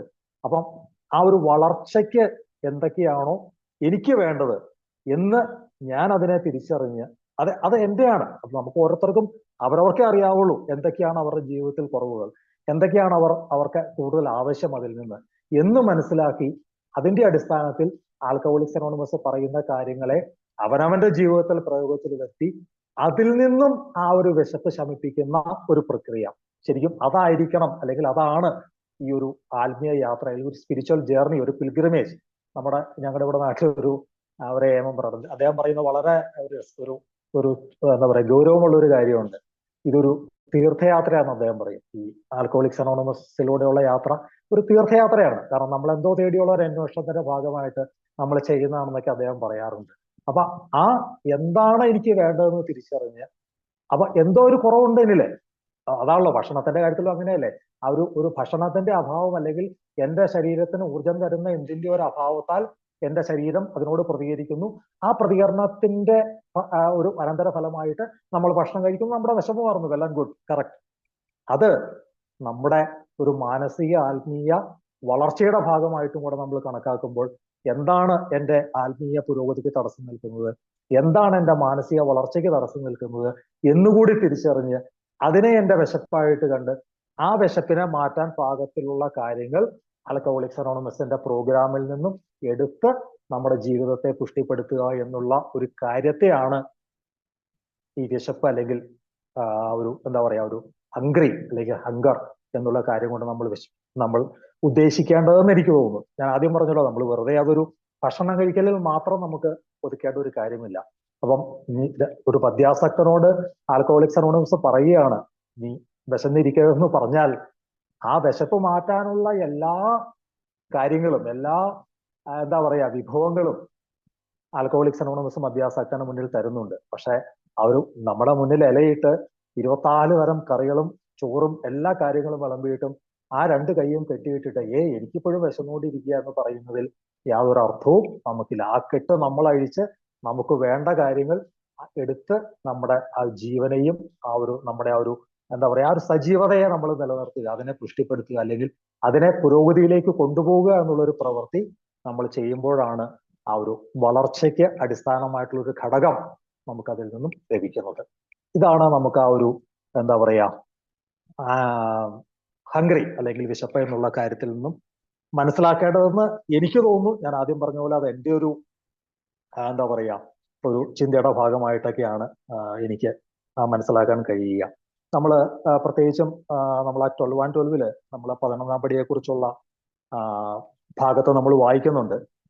അതായത് പ്രാർത്ഥന, ധ്യാനം എന്നിവയെ കുറിച്ചൊക്കെ പറയുന്ന ഭാഗത്ത് വായിക്കുന്നുണ്ട്. അതായത് എത്രത്തോളം പ്രാധാന്യമുള്ളതാണ് ഈ പ്രാർത്ഥന അല്ലെങ്കിൽ ധ്യാനം എന്നൊക്കെ ഉള്ളത്. അത് വളരെ വളരെ എന്താ പറയാ സ്പെസിഫിക് ആയിട്ടുള്ള ഒരു ഉദാഹരണം അതിനകത്ത് പറയുന്നുണ്ട്. അതായത് ഒരു മനുഷ്യനെ സംബന്ധിച്ച് സൂര്യപ്രകാശവും ആഹാരവും വായുവും ഒക്കെ എത്രത്തോളം അത്യന്താപേക്ഷിതമാണോ, അതുപോലെ തന്നെ ഈ പ്രാർത്ഥനയൊക്കെ പ്രാക്ടീസ് ചെയ്യുന്ന ഒരു വ്യക്തിയെ സംബന്ധിച്ച് അത് അത്യാവശ്യമാണ്. കാരണം നമുക്ക് ഭക്ഷണം കഴിക്കാതെയോ നമുക്ക് സൂര്യപ്രകാശം കിട്ടാതെയോ അല്ലെങ്കിൽ ശ്വാസം എടുക്കാതെയോ ജീവിക്കാൻ പറ്റില്ല. അപ്പോൾ അതേ ഒരു അവസ്ഥ ആ ഒരു രീതിയിലേക്ക് വരണമെന്നൊക്കെ അതിനകത്ത് പറയുന്നുണ്ട്. അപ്പൊ അതാണ് ഞാൻ ചിന്തിക്കാൻ ശ്രമിച്ചത്. അതായത് ഇത് വെറും ഭക്ഷണം കഴിച്ച് നമ്മുടെ ശരീരത്തിന്റെ വിശപ്പ് മാറ്റുന്ന ഒരു അവസ്ഥയിൽ നിന്നും കുറച്ചുകൂടി മുന്നോട്ട് പോയി നമ്മുടെ ആ ഒരു എല്ലാ തലത്തിലുമുള്ള പുരോഗതിക്ക് പ്രാപ്തമാക്കുന്ന രീതിയിൽ ഉള്ള വിഭവങ്ങൾ നമ്മളിലേക്ക് എടുത്ത് നമ്മൾ തന്നെ ഉപയോഗിച്ച് ജീവിതം മുന്നോട്ട് കൊണ്ടുപോകേണ്ട ഒരു ആവശ്യകതയും കൂടി ഇങ്ങനെ വിശന്നിരിക്കരുതെന്ന് പറയുമ്പോൾ അത്രയും കാര്യങ്ങളും കൂടെ ഒന്ന് ചിന്തിച്ചെടുക്കണം എന്ന് എനിക്ക് തോന്നുന്നു. അപ്പൊ നമുക്കിനി ആ ഒരു കാര്യം കഴിഞ്ഞിട്ട് തൊട്ടടുത്ത് പറയുന്നത് ആങ്കർ, നമ്മളോട് എന്താ പറയാ കോപിച്ച് ദേഷ്യം. അതിന് പല വാക്കുകൾ പറയുന്നുണ്ട്. ദേഷ്യം എന്ന് പറയുന്നുണ്ട്, അമർഷം എന്ന് പറയുന്നുണ്ട്, നീരസം എന്ന് പറയുന്നുണ്ട്, അല്ലെങ്കിൽ വിദ്വേഷം എന്ന് പറയുന്നുണ്ട്. അങ്ങനെ പല വാക്കുകൾ പറയുന്നു. ദേഷ്യമില്ലാത്ത മനുഷ്യരെ ഉണ്ടോ എന്ന് എനിക്കറിയില്ല, ഉണ്ടാവാൻ സാധ്യതയില്ല. എനിക്ക് ചുരുക്കം എന്റെ കാര്യം അറിയാവുള്ളൂ. ഞാൻ ഏതൊക്കെയാലും വളരെ ഒരു അമിതമായിട്ടുള്ള ഒരു ദേഷ്യക്കാരനാണ്. നമ്മളോട് ബിഗ് ബുക്കിന്റെ എന്താ പറയാ ഡോക്ടർ സിൽക്വർത്തിന്റെ ആ ഒരു ഫസ്റ്റ് ഇതിൽ തന്നെ പറയുന്നുണ്ട്, നമ്മളെല്ലാവരും അസ്വസ്ഥരും അസംതൃപ്തരും മുൻശുണ്ടിക്കാരുമാണെന്ന് പറയുന്നുണ്ട്. നമ്മൾ റെസ്റ്റ്ലെസ്, ഇറിറ്റബിൾ ആൻഡ് ഡിസ്കണ്ടന്റ് എന്ന് പറയുന്ന ഒരു കാര്യം. ഈ മുൻശുണ്ടി എപ്പോഴും തൊട്ടതിനും പിടിച്ചതിനും ഒക്കെ ദേഷ്യം എന്തിനാന്നറിയില്ല. ശരിക്കും പറഞ്ഞാൽ എന്നെയൊക്കെ സംബന്ധിച്ച് ഈ കോപം വന്ന് പൊട്ടിത്തെറിക്കലും ഒരു സർവനാശം കഴിഞ്ഞിട്ടാണ് ആലോചിക്കുന്നത്. എന്തിനായിരുന്നു എന്ന് ആലോചിക്കുമ്പോൾ ഇത് എവിടെയാ തുടക്കം പോലും പലപ്പോഴും മനസ്സിലാകാറില്ല. അപ്പൊ അങ്ങനെ ഒരു അവസ്ഥയൊക്കെ എനിക്കൊക്കെ ഉണ്ടാവാറുണ്ട്. അപ്പൊ ഇത് എന്താണ് ഈ മദ്യാസക്തനെ സംബന്ധിച്ച്? ഇപ്പം നമ്മളിപ്പോ റോഡിൽ കൂടെ ഒന്ന് നടന്നു പോകണം, പെട്ടെന്ന് എതിരെ വന്ന ഒരാൾ നമ്മുടെ ശരീരത്തിലൊന്ന് ഇടിച്ചിട്ട് അങ്ങ് പോകണം. അത് മനഃപൂർവ്വം അല്ലാതെയൊക്കെ ആവാം. അത് പെട്ടെന്ന് നമുക്കൊരു പെട്ടെന്നുള്ള പ്രകോപനത്താൽ വരുന്ന ഒരു ദേഷ്യം വരാം. പക്ഷെ ഇയാൾ എന്ത് കാണിച്ച് പോണേ എന്നുള്ളൊരു ചിന്ത നമ്മുടെ പെട്ടെന്ന് മനസ്സിൽ വരാം. അതൊരു ദേഷ്യം തന്നെ, ഒരു മുൻശുണ്ടിയുടെ ഭാഗമായിട്ടൊക്കെ നമുക്ക് കണക്കാക്കാം. അല്ലെങ്കിൽ നമ്മൾ ചിലപ്പോൾ വീട്ടിൽ എന്തെങ്കിലും കാര്യങ്ങൾ വിചാരിച്ചു, അതുപോലെയല്ല നമ്മൾ വിചാരിച്ച പോലെ അല്ല നടന്നത്, പക്ഷെ ഇവരെന്താ ഈ കാണിക്കുന്നത് എന്നൊക്കെയുള്ള ചിന്തകളുടെ ഫലമായിട്ട് നമുക്കൊരു ദേഷ്യം വരാം. പക്ഷെ ഈ ഒരു കാര്യം എടുത്തു കഴിയുമ്പോൾ എനിക്ക് തോന്നുന്നു ഈവൻ ജസ്റ്റിഫൈഡ് ആങ്കർ എന്നുള്ളൊരു പ്രയോഗം പോലും മദ്യാസക്തനെ സംബന്ധിച്ച് ഇല്ലാന്ന് എനിക്ക് തോന്നുന്നു. അതായത് നീതീകരിക്കാവുന്ന കോപം മദ്യാസക്തനെ സംബന്ധിച്ച് നീതീകരിക്കാവുന്നതല്ല കോപം എന്നുള്ളതാണ് ആ രീതിയിലാ പറയുന്നതെന്നാണ് എനിക്ക് മനസ്സിലാക്കാൻ കഴിയുന്നത്. പറയുന്നുണ്ടല്ലോ എപ്പോഴും ഈ നിരന്തരം പരാതിപ്പെട്ടുകൊണ്ടിരിക്കലും കോപിക്കലും ഒന്നും മദ്യാസക്തന് പറഞ്ഞിട്ടുള്ളതല്ല എന്നൊക്കെ ബിഗ് ബുക്കിൽ പറഞ്ഞായിട്ട് എനിക്ക് തോന്നുന്നു. അപ്പം ഇതെങ്ങനെയാണ് നമ്മളിൽ ഈ ഒരു വ്യക്തിയോട് ഉള്ളൊരു കോപം അല്ലെങ്കിൽ അദ്ദേഹത്തോടുള്ള ഒരു ദേഷ്യം ഒക്കെ നമുക്ക് എങ്ങനെയാണ് ബുദ്ധിമുട്ടുണ്ടാക്കുക? നമുക്ക് വളരെ കൃത്യമായിട്ട് അറിയാം. നമ്മുടെ ആ ഒരു 4-ാം പടിയുമായിട്ട് ബന്ധപ്പെട്ട് പറയുന്ന ഒരു കാര്യമുണ്ട്, ആ ഒരു വിദ്വേഷമാണ് പ്രധാന ശത്രു. പ്രധാനം എന്ന് പറഞ്ഞാൽ അതാണ്, that is the number 1 offender എന്നാണ് പറയുന്നത്. ഏറ്റവും പ്രധാനപ്പെട്ട ഒരു ശത്രു ഒരു മദ്യാസക്തനെ സംബന്ധിച്ച് ഒരു വിദ്വേഷമാണ്, റിസെന്റ്മെന്റ്. ഇത് പലപ്പോഴും ഈ 4-ാം പടിയൊക്കെ നമ്മൾ എല്ലാവരും ചെയ്തിട്ടുള്ളതായിരിക്കാം, ചെയ്യുന്നവരൊക്കെ ഉണ്ടായിരിക്കാം. ആ ഒരു റിസെന്റ്മെന്റ് ലിസ്റ്റ് അതൊരു വ്യക്തികളോട് മാത്രമല്ല, ചില വ്യക്തികളോടുള്ള വിദ്വേഷം, ചില സ്ഥാപനങ്ങളോടുള്ള വിദ്വേഷം, ചില തത്വങ്ങളോടുള്ള വിദ്വേഷം. ഈ 3 കാര്യങ്ങളാണ് നമ്മളോട് ആ ലിസ്റ്റ് എടുക്കാൻ പറയുന്നത്. ആരോടൊക്കെയാണ് എനിക്ക് വിദ്വേഷമുള്ളത്, ഏതൊക്കെ ആശയങ്ങളോടാണ് എനിക്ക് വിദ്വേഷമുള്ളത്, ഏതൊക്കെ സ്ഥാപനങ്ങളോടാണ് എനിക്ക് വിദ്വേഷമുള്ളത് എന്നുള്ളതൊക്കെ. ആളുകൾ നമുക്കറിയാം, ആളുകളുണ്ട്, സ്ഥാപനങ്ങളുണ്ട്, തത്വങ്ങളൊക്കെ ഉണ്ടാവാം. ഇതെങ്ങനെയാണ് ഇപ്പം വെറുതെ ഇപ്പം ഞാൻ ആദ്യം പറഞ്ഞ ഒരു എക്സാമ്പിൾ ഉണ്ടല്ലോ, അതായത് നമ്മൾ റോഡിലൂടെ നടന്നു എതിരെ വരുന്ന ഒരാൾ നമ്മുടെ മേത്ത് മുട്ടി കടന്നു പോകുന്നു, നമ്മൾ തിരിഞ്ഞു നിന്ന് ഒരു പക്ഷേ നമ്മൾ രണ്ട് മോശം വാക്കുകൾ ഉപയോഗിക്കുന്നു, അയാൾ അങ്ങ് നടന്നു പോയി, നമ്മൾ നമ്മുടെ വഴിക്കും പോയി. ഇതൊക്കെ ഒരു റിസന്റ്മെന്റിന്റെ ഭാഗമായിട്ട് നമുക്ക് കണക്കാക്കാവും ഇല്ലെന്നാണ് എന്റെ അനുഭവവും എന്റെ ഒരു തോന്നലും. കാരണം അങ്ങനെ ഒരു റിസന്റ്മെന്റ് ഒക്കെ ഉണ്ടെങ്കിൽ എനിക്ക് ഈ ലോകത്തിലുള്ള എല്ലാവരോടും എനിക്ക് റിസന്റ്മെന്റ് ഉണ്ട്. എല്ലാവരുടെയും ലിസ്റ്റ് ഞാൻ റിസന്റ്മെന്റ് ലിസ്റ്റിൽ ഞാൻ എഴുതേണ്ടി വരുന്നതാണ് ആ മടിയുമായിട്ട് ബന്ധപ്പെട്ട്. ഇതല്ല, അതൊരു നീരസമായിട്ട് നമുക്കറിയാലോ, നമുക്ക് നമ്മുടെ ഒരു റിക്കവറി മീറ്റിംഗ് നടക്കുമ്പോൾ അല്ലെങ്കിൽ നമ്മളൊരു വാർഷികം നടക്കുമ്പോൾ അവിടെ നടക്കുന്ന പല കാര്യങ്ങളെ കുറിച്ചോ അല്ലെങ്കിൽ അവിടെ വരുന്ന പല വ്യക്തികളെ കുറിച്ചൊക്കെ നമുക്ക് നീരസങ്ങൾ ഉണ്ടാവും. പക്ഷെ അതൊന്നും ഒരു വിദ്വേഷത്തിന്റെ രൂപത്തിലോ പകയുടെ രൂപത്തിലോ ഒന്നും ഒരു പക്ഷേ ആ ഒരു തലത്തിലേക്കൊന്നും എത്തിയിട്ടുണ്ടാവില്ല. അപ്പം ഏതിനെ കുറിച്ചാണോ നിരന്തരമായിട്ട് ഞാൻ ചിന്തിച്ചുകൊണ്ടിരിക്കുന്നത്, ഏതിനെ കുറിച്ചാണോ ഉള്ള ചിന്തയാണോ എന്നെ ഈ നിരന്തരം അസ്വസ്ഥമാക്കിക്കൊണ്ടിരിക്കുന്നത്, അല്ലെങ്കിൽ ഏത് കാര്യമാണോ എനിക്ക് ഒരിക്കലും വിട്ടുകളയാൻ സാധിക്കാതെ ഞാൻ അതിനെക്കുറിച്ച് ഇങ്ങനെ അസ്വസ്ഥത എന്നിൽ നിറച്ചുകൊണ്ടിരിക്കുന്നത്, ആ ഒരു കാര്യം വരുമ്പോഴാണ് നമ്മളെ സംബന്ധിച്ച് ഒരു മദ്യാസക്തൻ കോപിക്കരുത്, അല്ലെങ്കിൽ അവൻ ദേഷ്യപ്പെടരുത്, അല്ലെങ്കിൽ അവന്റെ വിദ്വേഷം വച്ച് പുലർത്തരുത് എന്നൊക്കെ പറയുമ്പോൾ അവിടെയാണ്. കാരണം നമുക്കറിയാം, പലപ്പോഴും നമ്മളൊക്കെ മദ്യപിച്ചുകൊണ്ടിരുന്ന കാലഘട്ടങ്ങളിൽ ഒരിക്കലും നമ്മുടെ എന്താ പറയാ ഒരു വളരെ ശാന്തമായി നമ്മൾ ജീവിതത്തിൽ നേടിയെടുത്ത നേട്ടങ്ങളെ കുറിച്ചൊക്കെ ആസ്വദിച്ച്, അല്ലെങ്കിൽ ഈ ലോകത്തിന് നന്മ വരാൻ ഒക്കെ പ്രാർത്ഥിച്ച് ചാരി കടന്ന് ഇളങ്കാറ്റൊക്കെ ഏറ്റ് AC-യുടെ തണുപ്പൊക്കെ അനുഭവിച്ച് മദ്യപിച്ച ആൾക്കാരൊന്നുമല്ലോ നമ്മള്.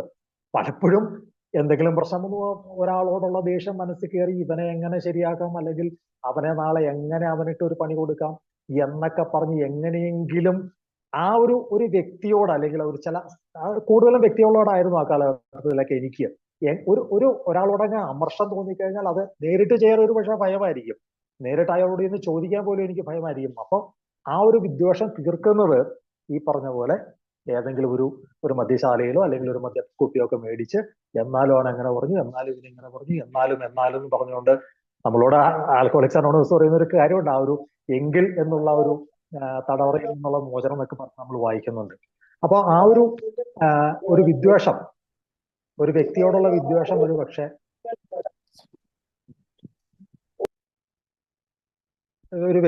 വിദ്വേഷമൊക്കെ ഒരു പക്ഷേ നമ്മളെ ഒരു മദ്യത്തിലേക്ക് നമ്മളെ നയിച്ചേക്കാം.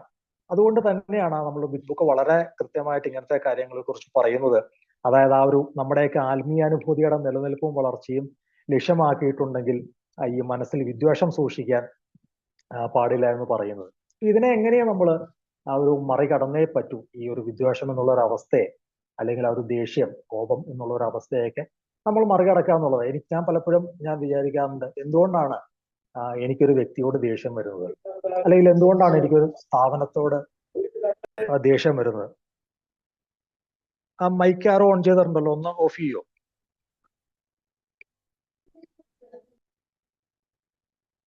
അപ്പൊ ഈ വ്യക്തികളോടായാലും സ്ഥാപനങ്ങളോടായാലും തത്വങ്ങളോടായാലും ഒക്കെ ഈ വിദ്വേഷം വരാൻ ഒരു കാരണം ഞാൻ ഇവയൊന്നും അംഗീകരിക്കുന്നില്ല എന്നുള്ളത് കൊണ്ടാണ്. ആൽക്കഹോളിക്സ് അനോണിമസ് മദ്യാസക്തനോട് പറയുന്ന ഏറ്റവും പ്രധാനപ്പെട്ട തത്വങ്ങളിൽ ഒന്നായി അക്സെപ്റ്റൻസ് എന്ന് പറയുന്ന ഒരു കാര്യമുണ്ടല്ലോ. നമ്മള് ഓരോ വ്യക്തികളെയും ഓരോ കാര്യങ്ങളെയും അതായിരിക്കുന്ന അവസ്ഥയിൽ നമ്മൾ സ്വീകരിക്കണമെന്നല്ലേ. ബിൽ ഡബ്ല്യുവിന്റെ ഒരു വളരെ ദിസ് മാറ്റർ ഓഫ് അക്സെപ്റ്റൻസ് എന്ന് പറയുന്ന ഒരു വളരെ മനോഹരമായിട്ടുള്ള ഒരു ആർട്ടിക്കിൾ ഉണ്ട്.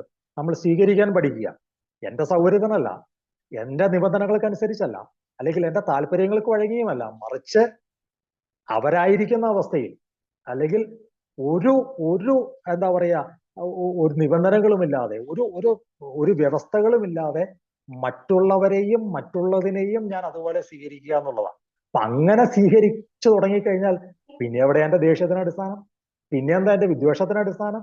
കാരണം എനിക്ക് ഒരു വ്യക്തി ഒരു പക്ഷേ എന്നോടായിരിക്കാം തെറ്റ് ചെയ്തിരിക്കുന്നത്, അല്ലെങ്കിൽ എന്തെങ്കിലും കാരണത്താൽ എനിക്കൊരു വ്യക്തിയോട് ദേഷ്യം വന്നിട്ടുണ്ടെങ്കിൽ ഞാൻ ആ വ്യക്തിയെ അയാൾ അങ്ങനെയാണ്, അല്ലെങ്കിൽ അതാണ് അദ്ദേഹത്തിന്റെ പ്രകൃതം എന്ന് പറഞ്ഞ് ഒരു അനുഭവം, ഒരു കഥ കേട്ടിട്ടുണ്ട്. കഥയല്ല, നമ്മൾ കേട്ടിട്ടുണ്ട്, ഒരു രമണ മഹർഷി എന്ന് പറഞ്ഞ തിരുവണ്ണാമലയിലുള്ള. അപ്പം അദ്ദേഹത്തെ കുറിച്ച് പറഞ്ഞൊരു കാര്യം, ഒരു ഞണ്ട് ഇതിനകത്തായി പോയി, എന്തോ ഒരു കുടത്തിനകത്ത് പുറത്ത് കടക്കാൻ പാകത്തില്ല ഏതോ ഒരു ഹോളിനകത്തായി. ഇദ്ദേഹം എന്താ ചെയ്തതെന്ന് വെച്ച് കഴിഞ്ഞാൽ വളരെ സാഹസപ്പെട്ട് അതിനെ കൈയിട്ടെടുത്ത് അതിനെ പുറത്തേക്ക് കളഞ്ഞു. പുറത്തേക്ക് എടുത്തു കളഞ്ഞ ആ സമയത്ത് ഈ ഞണ്ട് ഇദ്ദേഹത്തിന്റെ ഈ മഹർഷിയുടെ കയ്യിൽ വളരെ അമർത്തി അങ്ങ് ഇത് ചെയ്തു, കടിച്ചു.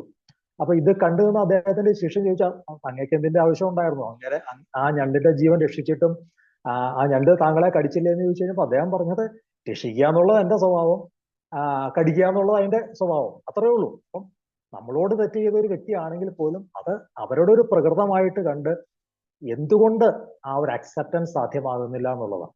ഞാനൊക്കെ ആ കാര്യത്തിൽ വളരെ വളരെ വളരെ പിറകിൽ നിൽക്കുന്ന ഒരാളാണ്. എനിക്ക് പലപ്പോഴും നിബന്ധനകൾക്ക് വിധേയമായിട്ടല്ലാതെ എനിക്ക് ആരെയും സ്നേഹിക്കാനോ അല്ലെങ്കിൽ എനിക്ക് ഒരാളെയും അംഗീകരിക്കാനും പലപ്പോഴും സാധിക്കാറില്ല. ഇവിടെ ആ ബിഗ് ബുക്കിന്റെ ഒരു മനോഹാരിതയൊക്കെ നമ്മൾ പലപ്പോഴും വെളിപ്പെട്ട് കിട്ടുന്ന ഇങ്ങനെയുള്ള ചില സാഹചര്യങ്ങളിലാണ്.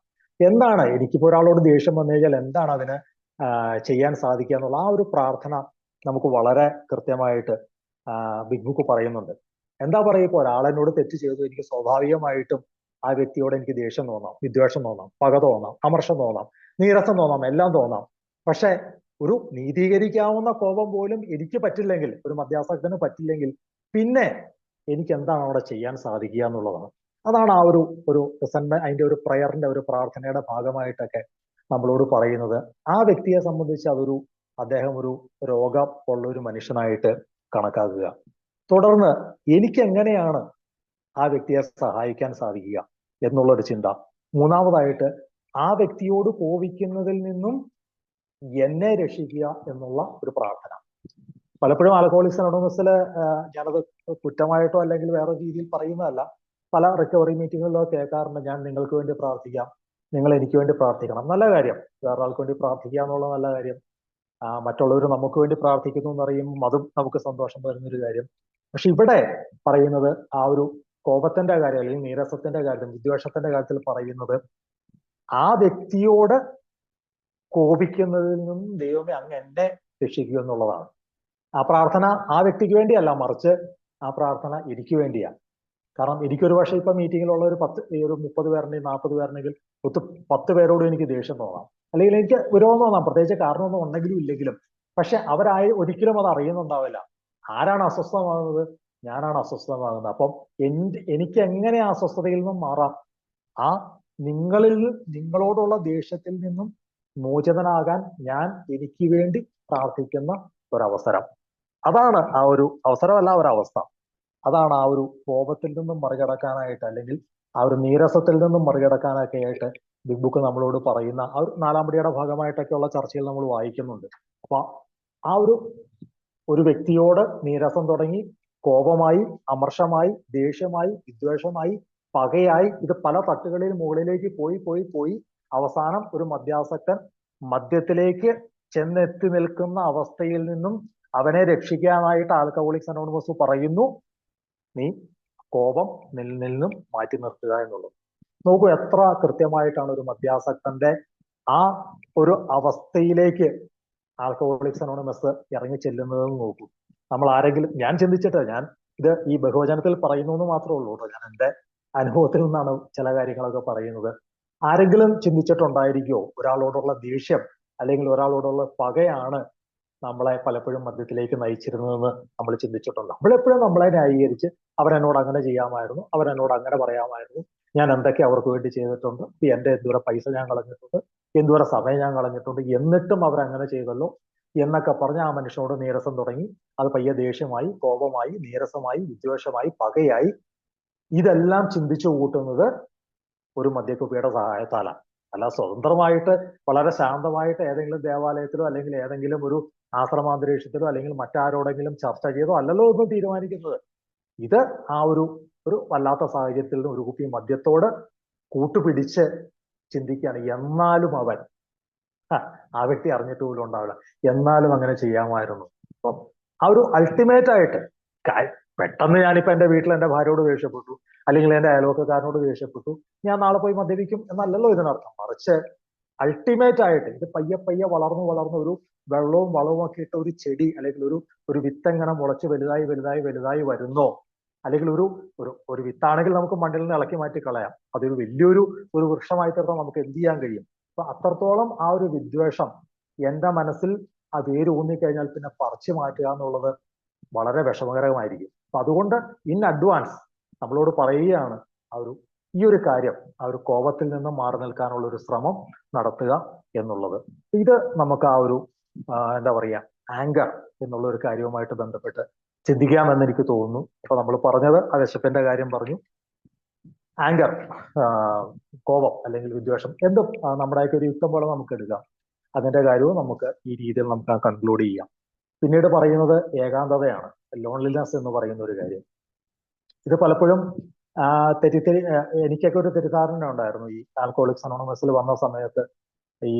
അതായത് ആൽക്കഹോളിസം എന്ന് പറഞ്ഞാൽ ഡിസീസ് ഓഫ് ലോൺലിനെസ്, ഒരു ഏകാന്തതയുടെ രോഗം കൂടെയൊക്കെ ഇടയ്ക്ക് ഇതിലേക്കോ ആരൊക്കെയോ ചർച്ച ചെയ്യുന്നതൊക്കെ ഞാൻ കേട്ടിട്ടുണ്ട്. എന്താണിപ്പം നമ്മളാരും ഏതെങ്കിലും ഒറ്റപ്പെട്ട ദ്വീപിൽ താമസിച്ചിരുന്ന വ്യക്തികളൊന്നുമല്ല, അല്ലെങ്കിൽ ഏതെങ്കിലും കാട്ടിനകത്ത് ഈ ജീവനുള്ള വ്യക്തി. പലപ്പോഴും നമ്മളിപ്പോ കുട്ടിക്കാലത്തൊക്കെ അങ്ങനത്തെ കഥകളൊക്കെ വായിച്ചിട്ടില്ല. ഒരു കപ്പലില് കുറെ പേര് പോകുന്നു, കടലിൽ നടുക്കെത്തി കഴിഞ്ഞപ്പോൾ കപ്പല് മുങ്ങി പോകുന്നു, അതിൽ നിന്ന് ഒരു കുട്ടി മാത്രം രക്ഷപ്പെടുന്നു, അത് നീന്തി അടുത്തുള്ള ദ്വീപിൽ കയറുന്നു, അവിടെ വേറെ മനുഷ്യവാസമൊന്നുമില്ല, കുറെ മൃഗങ്ങൾ മാത്രമേ ഉള്ളൂ, പിന്നെ അവരോട് സഹവസിക്കുന്നു, അവിടെ ജീവിക്കുന്നു എന്നൊക്കെ പറഞ്ഞ് നമ്മൾ വായിച്ചിരുന്ന ചില കഥകളൊക്കെ ഉണ്ട്. അങ്ങനെയൊന്നും ആയിരുന്നില്ലല്ലോ നമ്മുടെ അവസ്ഥ. നമ്മൾ മദ്യാസക്തനായിരുന്നെങ്കിലും നമുക്കൊക്കെ നമ്മളെ ഒരു കുടുംബജീവിതം നയിച്ചിരുന്നു, നമ്മൾ സമൂഹ ജീവിതം നയിച്ചിരുന്നു, നമ്മളൊക്കെ ഒരു തൊഴിലുണ്ടായിരുന്നു. പിന്നീട് അതൊക്കെ നഷ്ടപ്പെട്ടിട്ടുണ്ടാവാം, പക്ഷെ നമ്മൾ ഈ സമൂഹത്തിൽ ഈ ജനക്കൂട്ടത്തിന് നടുവിലാണ് നമ്മൾ ജീവിച്ചിരുന്നത്. അത് എല്ലാവരോടും പല രീതിയിലും ഏതെങ്കിലും രീതിയിലൊക്കെ ബന്ധപ്പെട്ട് നമ്മൾ ജീവിച്ചിരുന്ന വ്യക്തികളാണ്. അപ്പൊ അങ്ങനെയുള്ള ഒരു വ്യക്തിയെ സംബന്ധിച്ച്, അല്ലെങ്കിൽ അങ്ങനെയുള്ള ഒരു മദ്യാസക്തനോട് നീ ഏകാന്തത അനുഭവിച്ചിട്ടുണ്ടോ എന്ന് ചോദിക്കുമ്പോൾ സ്വാഭാവികമായിട്ടും വരേണ്ട ഒരു ഉത്തരം, ഞാൻ അനുഭവിച്ചിട്ടൊന്നുമില്ല. എന്താ കാര്യം, എന്റെ വീട്ടിൽ അച്ഛനുണ്ട്, അമ്മയുണ്ട്, ഭാര്യയുണ്ട്, മക്കളുണ്ട്, പിന്നെ എന്താ കാര്യം, ഞാൻ ജോലി സ്ഥലത്ത് ഇത്രയും പേരുണ്ട്. അതല്ല, നമ്മൾ ശാരീരികമായിട്ട് കേട്ടിട്ടുണ്ട് ഈ നമ്മുടെ ക്യാപിറ്റൽ പണിഷ്മെന്റ്, ഈ ഡെത്ത് സെന്റൻസ് ഒക്കെ ഉണ്ടല്ലോ, ഈ വധശിക്ഷ ഒക്കെ കൊടുക്കുന്ന പ്രതികളെ സംബന്ധിച്ച് അവരെ പിന്നെ ഒരു സോളിറ്ററി കൺഫൈൻമെന്റ് ആണ്. അവരെ മാത്രമാണ് ആ ഒരു ഇതിനകത്ത് ഇടുകയുള്ളൂ, സെല്ലിൽ ഇടുകയുള്ളൂ. സമയത്ത് ഭക്ഷണം ആരെങ്കിലും കൊണ്ടേ കൊടുക്കുകയുള്ളൂ, വേറെ ആരുമായിട്ടും ഒരു ഇതിനുള്ള ഒരു അവസരം അവർക്കില്ല, വേറെ ആരുടെയും കൂടെ അവരെ താമസിപ്പിക്കില്ല. അങ്ങനെ ഒരു ഒറ്റയ്ക്കൊരു കാരാഗൃഹത്തിൽ ജീവിച്ച വ്യക്തികളൊന്നുമല്ലോ നമ്മള് ഈ സമൂഹത്തിൽ തന്നെ ജീവിച്ച വ്യക്തികളാണ്. അപ്പൊ അങ്ങനെയുള്ള ഒരു വ്യക്തിയോട് നീ ഏകാന്തത അനുഭവിച്ചിട്ടുണ്ടോ എന്ന് ചോദിക്കുമ്പോൾ ഒരു പക്ഷേ ഇല്ല എന്ന് മാത്രമേ പറയുള്ളൂ. കാരണം നമ്മളൊക്കെ ജനക്കൂട്ടത്തിന് നടുവിൽ ജീവിച്ച വ്യക്തികളാണ്. പക്ഷേ നമുക്കറിയാം നമ്മുടെയൊക്കെ ചിന്തകള്, നമ്മുടെയൊക്കെ ഒരു കുടിയുടെ അവസാന ഘട്ടത്തിലോ അല്ലെങ്കിൽ ഏതൊക്കെ ഘട്ടത്തിലോ എന്നെ മനസ്സിലാക്കാൻ ആരുമില്ല, അല്ലെങ്കിൽ എന്നെ സ്നേഹിക്കാൻ ആരുമില്ല എന്നൊക്കെയുള്ള ചില പരാതികൾ നമ്മൾ സ്വയം നമ്മുടെ മനസ്സിൽ ഉയർന്നു വന്നിട്ടുണ്ട്. അതുപോലെ തന്നെ നമ്മൾ ആരെങ്കിലും ഒരാള് ഈ ആത്മഹത്യയെ കുറിച്ച് ചിന്തിക്കാത്ത ഇപ്പൊ ഒരു 10 പേരുണ്ടെങ്കിൽ അതിലൊരു 3 പേരെങ്കിലും നമ്മൾ ആത്മഹത്യയെ കുറിച്ച് ചിന്തിച്ചിട്ടുണ്ട് നമ്മുടെ മദ്യപാന നാളുകളിൽ. അതിനുശേഷവും ചിന്തിച്ചേക്കണം, പിന്നെയാണോ മദ്യപിക്കുന്ന സമയങ്ങളിൽ നമ്മൾ ചിന്തിച്ചിട്ടുണ്ട്. എന്തുകൊണ്ടാണ് നമുക്ക് ഈ ഒരു ചിന്ത നമ്മുടെ മനസ്സിലേക്ക് കയറി വരുന്നത്? അത് നമ്മൾ ഏകനായിട്ട് എവിടെയെങ്കിലും മലയുടെ മുകളിൽ ജീവിച്ചിട്ടൊന്നുമല്ലോ. എന്തുകൊണ്ടാണ് നമ്മൾ ഒരു 5-6 പേരുള്ള കുടുംബത്തിൽ ജീവിക്കുമ്പോൾ പോലും നിങ്ങളാരും എന്നെ മനസ്സിലാക്കുന്നില്ല, നിങ്ങളാരും എന്നെ സഹായിക്കുന്നില്ല, നിങ്ങളാരും എന്നെ പരിഗണിക്കുന്നില്ല, നിങ്ങളാരും എന്നെ സ്നേഹിക്കുന്നില്ല എന്നൊക്കെ പരാതിയും പരിഭവവും പറഞ്ഞ് എനിക്കാരുമില്ല എന്ന് പറഞ്ഞ് ഒരു ആത്മഹത്യക്ക് മുതിരുന്നതോ അല്ലെങ്കിൽ ആത്മഹത്യയെ കുറിച്ച് ചിന്തിക്കുകയോ ചെയ്യുന്നത് നമ്മൾ ഒറ്റയ്ക്ക് ഈ ലോകത്ത് ജീവിച്ചിട്ടാണോ? അല്ലല്ലോ. അപ്പൊ എന്തോ ഒരു കാര്യം മറ്റുള്ളവരിൽ നിന്നും, ഈ സമൂഹത്തിലുള്ള മറ്റുള്ളവരിൽ നിന്നും നമ്മളെ മാറ്റി നിർത്തുന്ന എന്തോ ഒരു കാര്യം നമ്മളിൽ ഉണ്ടെന്ന് നമ്മൾ വിശ്വസിക്കുന്നു. ഒന്നുകിൽ സമൂഹത്തിലുള്ള ബാക്കിയുള്ളവർ നമ്മളെ മാറ്റി നിർത്തും, അല്ലെങ്കിൽ നമ്മൾ സമൂഹത്തിലുള്ള മറ്റുള്ളവരെ മാറ്റി നിർത്തും. എങ്ങനെയായാലും ശരിയാവും. ഒന്നുകിൽ ബാക്കിയുള്ളവർ നമ്മളെ ഒറ്റപ്പെടുത്തും, അല്ലെങ്കിൽ നമ്മൾ ബാക്കിയുള്ളവരെ ഒറ്റപ്പെടുത്തും. ഏതായാലും നമ്മൾ ഈ ഏകാന്തത എന്നുള്ള ഒരു കാര്യത്തിലേക്ക് എത്തുന്നത്. നമുക്കറിയാം ബിഗ് ബുക്കില് നമ്മുടെ ഇത് തുടങ്ങുന്നുണ്ടല്ലോ, ബില്ലിന്റെ കഥ തുടങ്ങുന്ന ആദ്യത്തെ പാരഗ്രാഫിൽ തന്നെ അദ്ദേഹം പറയുന്ന ഒരു കാര്യമുണ്ട്, ഞാൻ വളരെ ഏകനായിരുന്നു, ഐ എം വെരി ലോൺലി, ഞാൻ വളരെ ഏകനായിരുന്നു, അതുകൊണ്ട് കുടിയിലേക്ക് പോയി എന്ന് അദ്ദേഹം പറയുന്നുണ്ട്. അപ്പം അതുപോലെ തന്നെ അദ്ദേഹം വീണ്ടും അദ്ദേഹത്തെ കുറിച്ച് തന്നെ പറയുന്ന ഒരു കാര്യമുണ്ട്, ഞാൻ ഒരു ഒറ്റപ്പെട്ട ചെന്നായെ പോലെയായിരുന്നു എന്ന് അദ്ദേഹം പറയുന്നുണ്ട്. എനിക്ക് ആ ഒരു സെന്റൻസ് ഇങ്ങനെ എപ്പോഴും എന്റെ മനസ്സിലേക്ക് കയറി വരുന്ന ഒരു കാര്യമാണ്. ഞാൻ ഒരു ഒറ്റപ്പെട്ട ചെന്നായെ പോലെയായിരുന്നു. ചെന്നായ എന്ന് പറഞ്ഞാൽ നമുക്കറിയാം, അത് ഈ രക്തം രുചിച്ചിട്ടുള്ള മൃഗമാണ്, അല്ലാണ്ട് വളരെ ഇന്നസെന്റ് ആയിട്ടുള്ള ഒരു ഇതല്ല, ഒരു ജന്തു അല്ല അത്. അപ്പം ആ ഒരു പക നമ്മൾ തൊട്ട് മുൻപ് പറഞ്ഞ ആ ഒരു പകയും വിദ്വേഷവും ഉണ്ടല്ലോ, ആ പകയും ഏകാന്ത മനോഭാവം കൂടെ കൂടിക്കഴിയുമ്പോൾ ഒരു മദ്യാസക്തൻ എത്രത്തോളം അപകടകാരിയാകുമെന്നുള്ള ഒരു സൂചനയാണ് അതിൽ നിന്ന് കിട്ടുന്നത്. അപ്പം ഈ ഒരു ഏകാന്തത നമുക്ക് അന്യമല്ല. 12 എവിടെയോ പറയുന്നുണ്ട്, എല്ലാ മദ്യപാനികളും ഏകാന്തതയാൽ പീഡിപ്പിക്കപ്പെടുകയും ഏകാന്തതയിൽ ഉപേക്ഷിക്കപ്പെടുകയും ചെയ്യുന്നു. ഒരു പീഡനമായിരുന്നല്ലോ നമുക്ക്. ആരുമില്ല എന്നുള്ള ഒരു തോന്നൽ നമ്മളിൽ വന്നു കഴിഞ്ഞാൽ പിന്നെ ഒരു പീഡനമല്ലാതെ മറ്റെന്താ? നമ്മൾ നോക്കിക്കഴിയുമ്പോൾ ബാക്കിയുള്ളവരെല്ലാം സമൂഹത്തിൽ വളരെ ഭംഗിയായിട്ട് ജീവിക്കുന്നു, അവരവരുടെ കുടുംബത്തോടൊപ്പം യാത്ര പോകുന്നു, അവരവരുടെ കുടുംബത്തോടൊപ്പം മറ്റ് ഉല്ലാസയാത്രകൾ നടത്തുന്നു, അല്ലെങ്കിൽ അവരുടെ കുടുംബജീവിതം വളരെ ഭദ്രമായിട്ട് മുന്നോട്ട് പോകുന്നു, അവരവരുടെ ജോലി കാര്യങ്ങൾ വളരെ കൃത്യമായിട്ട് നിർവഹിക്കുന്നു, സമൂഹത്തിൽ നിന്ന് അവർക്ക് അർഹമായ അംഗീകാരം കിട്ടുന്നുണ്ട്. ഇതൊക്കെ ചെയ്യുമ്പോൾ ഇത് എന്തുകൊണ്ട് ഇതൊന്നും എനിക്ക് സാധ്യമാകുന്നില്ല എന്നുള്ള ഒരു ചിന്ത. അപ്പം അതിൽ നിന്നും വരുന്ന ഒരു സ്വയം സഹതാപമുണ്ട് നമുക്ക്. എന്നെ കൊണ്ട് ഒന്നിനും കൊള്ളില്ല എന്നുള്ള ചിന്തയിൽ നിന്നും വരുന്ന ഒരു സ്വയം സഹതാപം. നമ്മുടെ ഏതോ ഇതിനകത്ത് പറയുന്നുണ്ട്, എന്താ പറയാ, ഒരു ബിഗ് ബുക്കിൽ തന്നെ പറയുന്നുണ്ട്, വ്യക്തിബന്ധങ്ങളിൽ ഞങ്ങൾക്ക് കുഴപ്പങ്ങൾ ഉണ്ടായിരുന്നു എന്ന് പറയുന്നുണ്ട്. We had troubles with our personal relationship. എങ്ങനെ വ്യക്തിബന്ധങ്ങളിൽ അടിമുടി കുഴപ്പങ്ങളുള്ള ഒരു മദ്യാസക്തനെ സംബന്ധിച്ച് അവൻ ഏകാന്തനായില്ലെങ്കിൽ അല്ലേ അത്ഭുതം നമുക്ക് പറയാൻ കഴിയുള്ളൂ. അപ്പോഴും ഏകാന്തതയല്ല, നമ്മളപ്പോഴും കൂട്ടുപിടിച്ചിരുന്നത് ഈ മദ്യത്തെയായിരുന്നു. കാരണം നമുക്ക് സംസാരിക്കാൻ, നമ്മൾ പറയുന്നത് കേൾക്കാൻ, നമ്മുടെ വികാരങ്ങൾ മനസ്സിലാക്കാൻ, അല്ലെങ്കിൽ നമ്മുടെ പങ്കുവയ്ക്കൽ സ്വീകരിക്കാൻ ആരുമില്ല എന്നുള്ള ചിന്തയിൽ നമ്മൾ മദ്യത്തെ കൂട്ടുപിടിച്ച് നമ്മൾ നമ്മുടെ സങ്കടങ്ങൾ പങ്കുവെക്കുകയും നമ്മൾ സന്തോഷം പങ്കിടുകയും അല്ലെങ്കിൽ നമ്മുടെ വികാരങ്ങൾ ചോർത്തിക്കളയുകയും ഒക്കെ അതിലൂടെ നമ്മൾ ചെയ്തിരുന്നു. ഞാനും എൻ്റെ മുന്നിലിരിക്കുന്ന മദ്യക്കുപ്പിയുമായിട്ടുള്ള നിരന്തര ബന്ധത്തിലൂടെ. അതുകൊണ്ട് ആൽക്കഹോളിക്സ് അനോണിമസ് നമ്മളോട് പറയുന്ന ഒരു കാര്യം, ഒരു ഏകാന്തനായിരിക്കരുതെന്ന് പറയുമ്പോൾ ഞാൻ നാളെ തൊട്ട് ഏറ്റവും തിരക്കിലേക്ക് അങ്ങ് ഇറങ്ങിച്ചെല്ലണം എന്ന് പറയുന്ന ഒരു അവസ്ഥയല്ലോ, മറിച്ച് എന്താ പറയാ, ഒരു നിരാശയിലേക്കോ അല്ലെങ്കിൽ സ്വയം സഹതാപത്തിലേക്കോ വീണു പോകാതിരിക്കാൻ പാകത്തിലുള്ള ചില മുന്നൊരുക്കങ്ങൾ ഞാൻ എൻ്റെ ജീവിതത്തിൽ, ഒരു മദ്യാസക്തൻ അവനവന്റെ ജീവിതത്തിൽ നടത്തണം എന്നുള്ളതാണ്. അതുകൊണ്ടല്ലേ ആൽക്കഹോളിക്സ് അനോണിമസ് ഈ ഫെലോസ് അല്ലെങ്കിൽ ഫെലോഷിപ്പ് എന്ന് നമ്മൾ പറയുന്നത്. ഇത് ഫ്രണ്ട്ഷിപ്പ് എന്നൊക്കെ പറഞ്ഞു കേട്ടിട്ടുണ്ടായിരിക്കാം. പക്ഷെ ഒരു ഫെലോസ് എന്ന് പറയുന്നത് എന്താ? എന്റെ അതേ രീതിയിലുള്ള മറ്റു വ്യക്തികളെ ഞാൻ ആൽക്കഹോളിക്സ് അനോണിമസിൽ കാണുന്നത്. അവർ പലരും ആയിരിക്കാം, അവര് ഉയർന്ന ഉദ്യോഗമുള്ളവരായിരിക്കാം, ഒരുപാട് സാമ്പത്തിക സ്ഥിതി ഉള്ളവരായിരിക്കാം, അല്ലെങ്കിൽ സമൂഹത്തിൽ ഉന്നത സ്ഥാനങ്ങൾ വഹിക്കുന്നവരായിരിക്കാം, അല്ലായിരിക്കാം. പക്ഷെ അവരെല്ലാവരും മദ്യാസക്തരാണെന്ന് ഒരു റിക്കവറി മീറ്റിംഗിൽ വന്നോ അല്ലെങ്കിൽ ഒരു സ്വകാര്യ സംഭാഷണത്തിലോ സമ്മതിക്കുമ്പോൾ ഞാനും നിങ്ങളെ പോലെയുള്ളവരാണ് സുഹൃത്തെ എന്നുള്ളൊരു ചിന്ത എന്റെ മനസ്സിൽ വരുമ്പോൾ ഒരു സംവാദത്തിൽ അല്ലെങ്കിൽ എനിക്ക് അവരുമായിട്ട് സംവദിക്കുന്നതിന് ഒരു മാർഗം, ഒരു വഴി എനിക്ക് അവിടെ തുറന്നു കിട്ടുകയാണ്.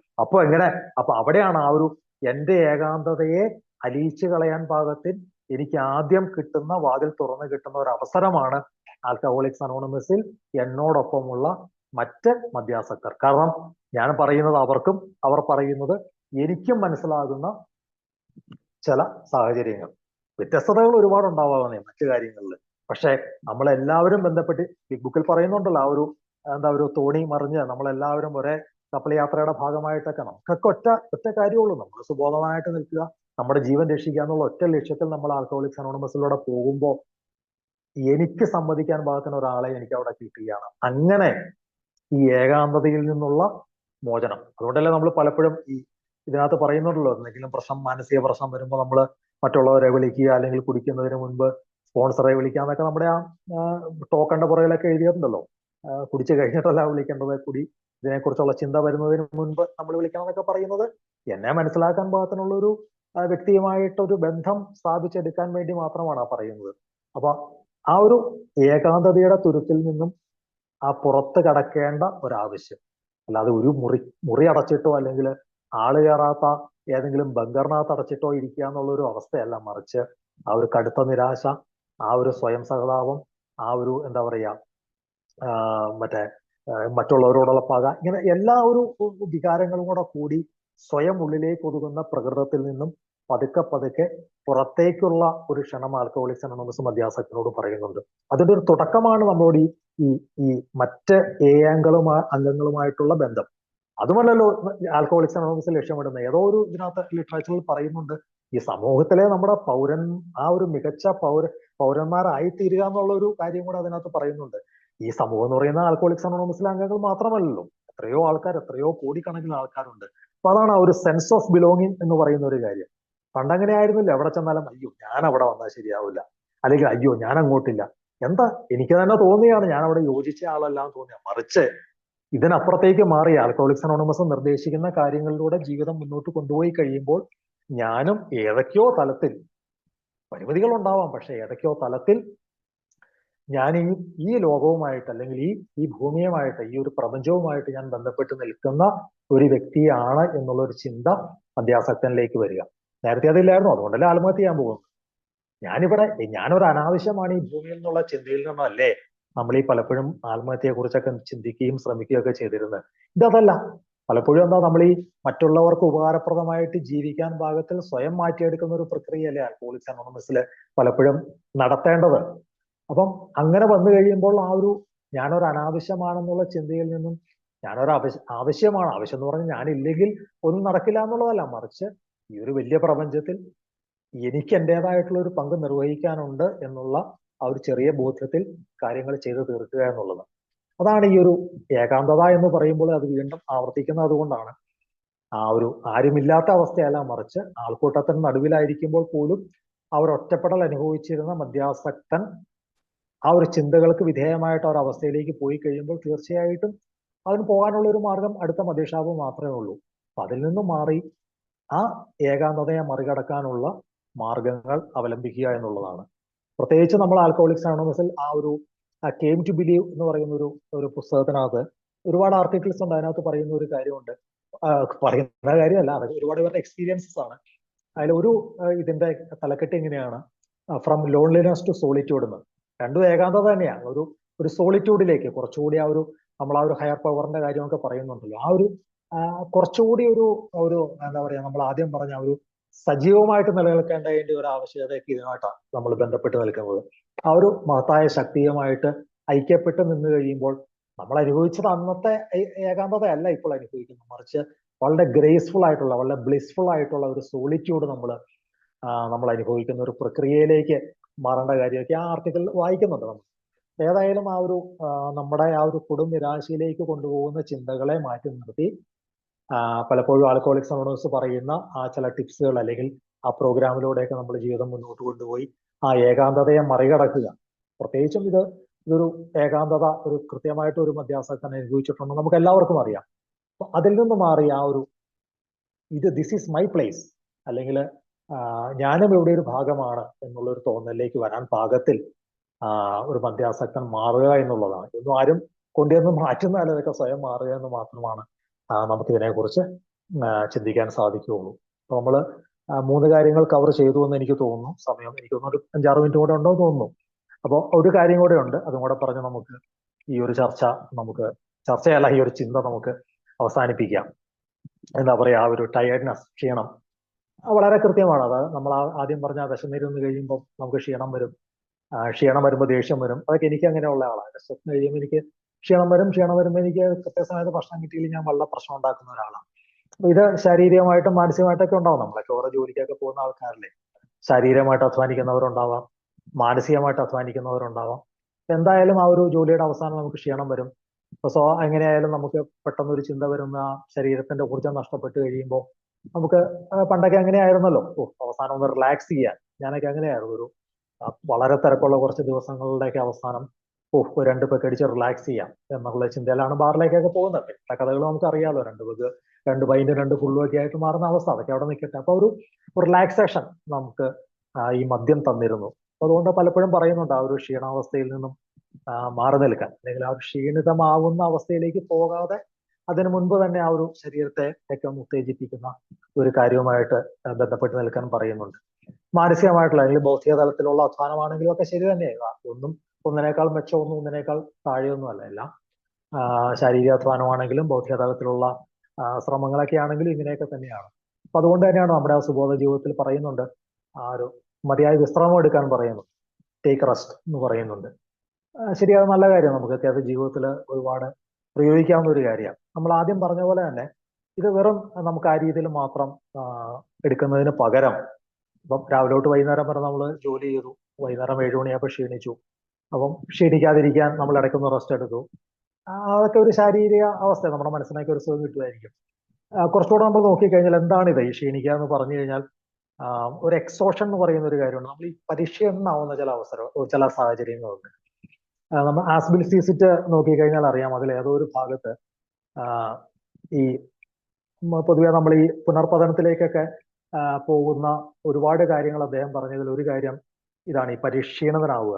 അത് പരിശീലനത്തിനാവുക എന്ന് പറഞ്ഞാൽ എനിക്ക് തോന്നുന്നു അത് നമ്മുടെ ശാരീരികാധ്വാനമോ അല്ലെങ്കിൽ മാനസികാധ്വാനമോ അല്ലെങ്കിൽ എന്താ പറയാ ഒരുപാട് ബുദ്ധി ഉപയോഗിച്ച് ചെയ്യുന്ന ചില പ്രവർത്തികളുടെയൊക്കെ അവസാനം വരുന്ന ശാരീരിക മാനസിക ക്ഷീണം എന്നുള്ളതിലുപരി ചില സമയത്ത് നമുക്ക് തോന്നാറില്ല, ഈ നമ്മൾ എന്തൊക്കെ ഒരു ശ്രമം നടത്തിയിട്ടും ഒരു രക്ഷയില്ലാത്ത ഒരു അവസ്ഥയിലേക്ക് നമ്മൾ തീർന്നു. അതായത് നമ്മുടെ കയ്യിലുള്ള ആയുധങ്ങളൊക്കെ തീർന്നു, അല്ലെങ്കിൽ നമ്മുടെ കയ്യിലുള്ള സോഴ്സസ് എല്ലാം തീർന്നു, ഇനി ഒരു രക്ഷയും ഇല്ല എന്ന് പറയുന്ന ഒരു അവസ്ഥയിലാണ് പലപ്പോഴും ഒക്കെ നമ്മൾ ഞാൻ അങ്ങനെ ചെയ്തിട്ടുണ്ട് ഈ മദ്യം കഴിക്കുന്ന ഒരു അവസ്ഥ.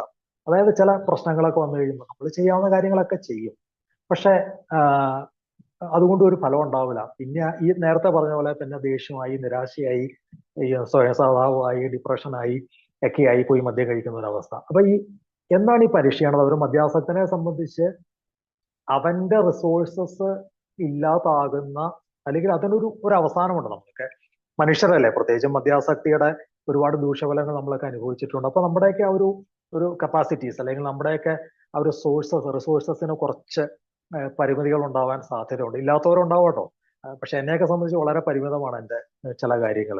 അപ്പൊ അങ്ങനെ വരുമ്പോൾ പിന്നെ ഒരു രക്ഷയില്ലാന്ന് തോന്നിക്കഴിഞ്ഞാൽ പിന്നെയുള്ളൊരു ഒരു സൊല്യൂഷൻ എന്ന് പറഞ്ഞാൽ മദ്യമായിരുന്നു. അപ്പൊ ഇവിടെ ആ ഒരു ടയർഡ്നെസ് എന്ന് പറയുമ്പോൾ നമ്മുടെ ആ ഒരു എക്സോഷൻ എന്നുള്ള ഒരു കാര്യത്തിലേക്ക് നമ്മൾ ഇതിനെ മാറ്റി കഴിഞ്ഞാൽ എനിക്ക് തോന്നുന്നു, ഒരിടത്ത് ഒരിക്കലും ഒരു കാര്യം കേട്ടതാണ്, അത് നമ്മളൊക്കെ വിശ്വസിക്കുന്ന ഈ ഒരു വലിയ ശക്തി അല്ലെങ്കിൽ ഹയർ പവർ, പലരും പല രീതിയിൽ പറയുന്നുണ്ട്. ഞാൻ ദൈവം എന്നുള്ള വാക്ക് തന്നെ ഉപയോഗിക്കാൻ ഇഷ്ടപ്പെടുന്നയാളാണ്. അപ്പൊ ആ ഒരു എന്തുകൊണ്ടാണ് നമ്മൾ ഈ രണ്ടാം പടിയിലൊക്കെ പറയുന്ന നമ്മളെ സുബോധവാനാക്കുവാൻ നമ്മളെക്കാൾ വലിയൊരു ശക്തിക്ക് കഴിയുമെന്ന് വിശ്വസിക്കാൻ തുടങ്ങിയെന്നൊക്കെ പറയുമ്പോൾ എന്തുകൊണ്ടാണ് ഇപ്പോഴും നമുക്ക് ഒരു നിസ്സഹായാവസ്ഥ തോന്നുന്നത്? അങ്ങനെയാണെങ്കിൽ നമ്മൾ ആ രണ്ടാം പടിയിൽ പറയുന്ന തത്വം വളരെ കൃത്യമായിട്ട് നമ്മുടെ ജീവിതത്തിലേക്ക് സ്വാംശീകരിച്ചിട്ടുണ്ടെങ്കിൽ നിസ്സഹായാവസ്ഥ അല്ലെങ്കിൽ പരിക്ഷീണത എന്ന് പറയുന്ന കാര്യം നമ്മുടെ ജീവിതത്തിൽ ഉണ്ടാവാൻ പാടില്ല. കാരണം ഒരു നിരാശയ്ക്ക് ഒരു സ്കോപ്പ് ഇല്ല അവിടെ.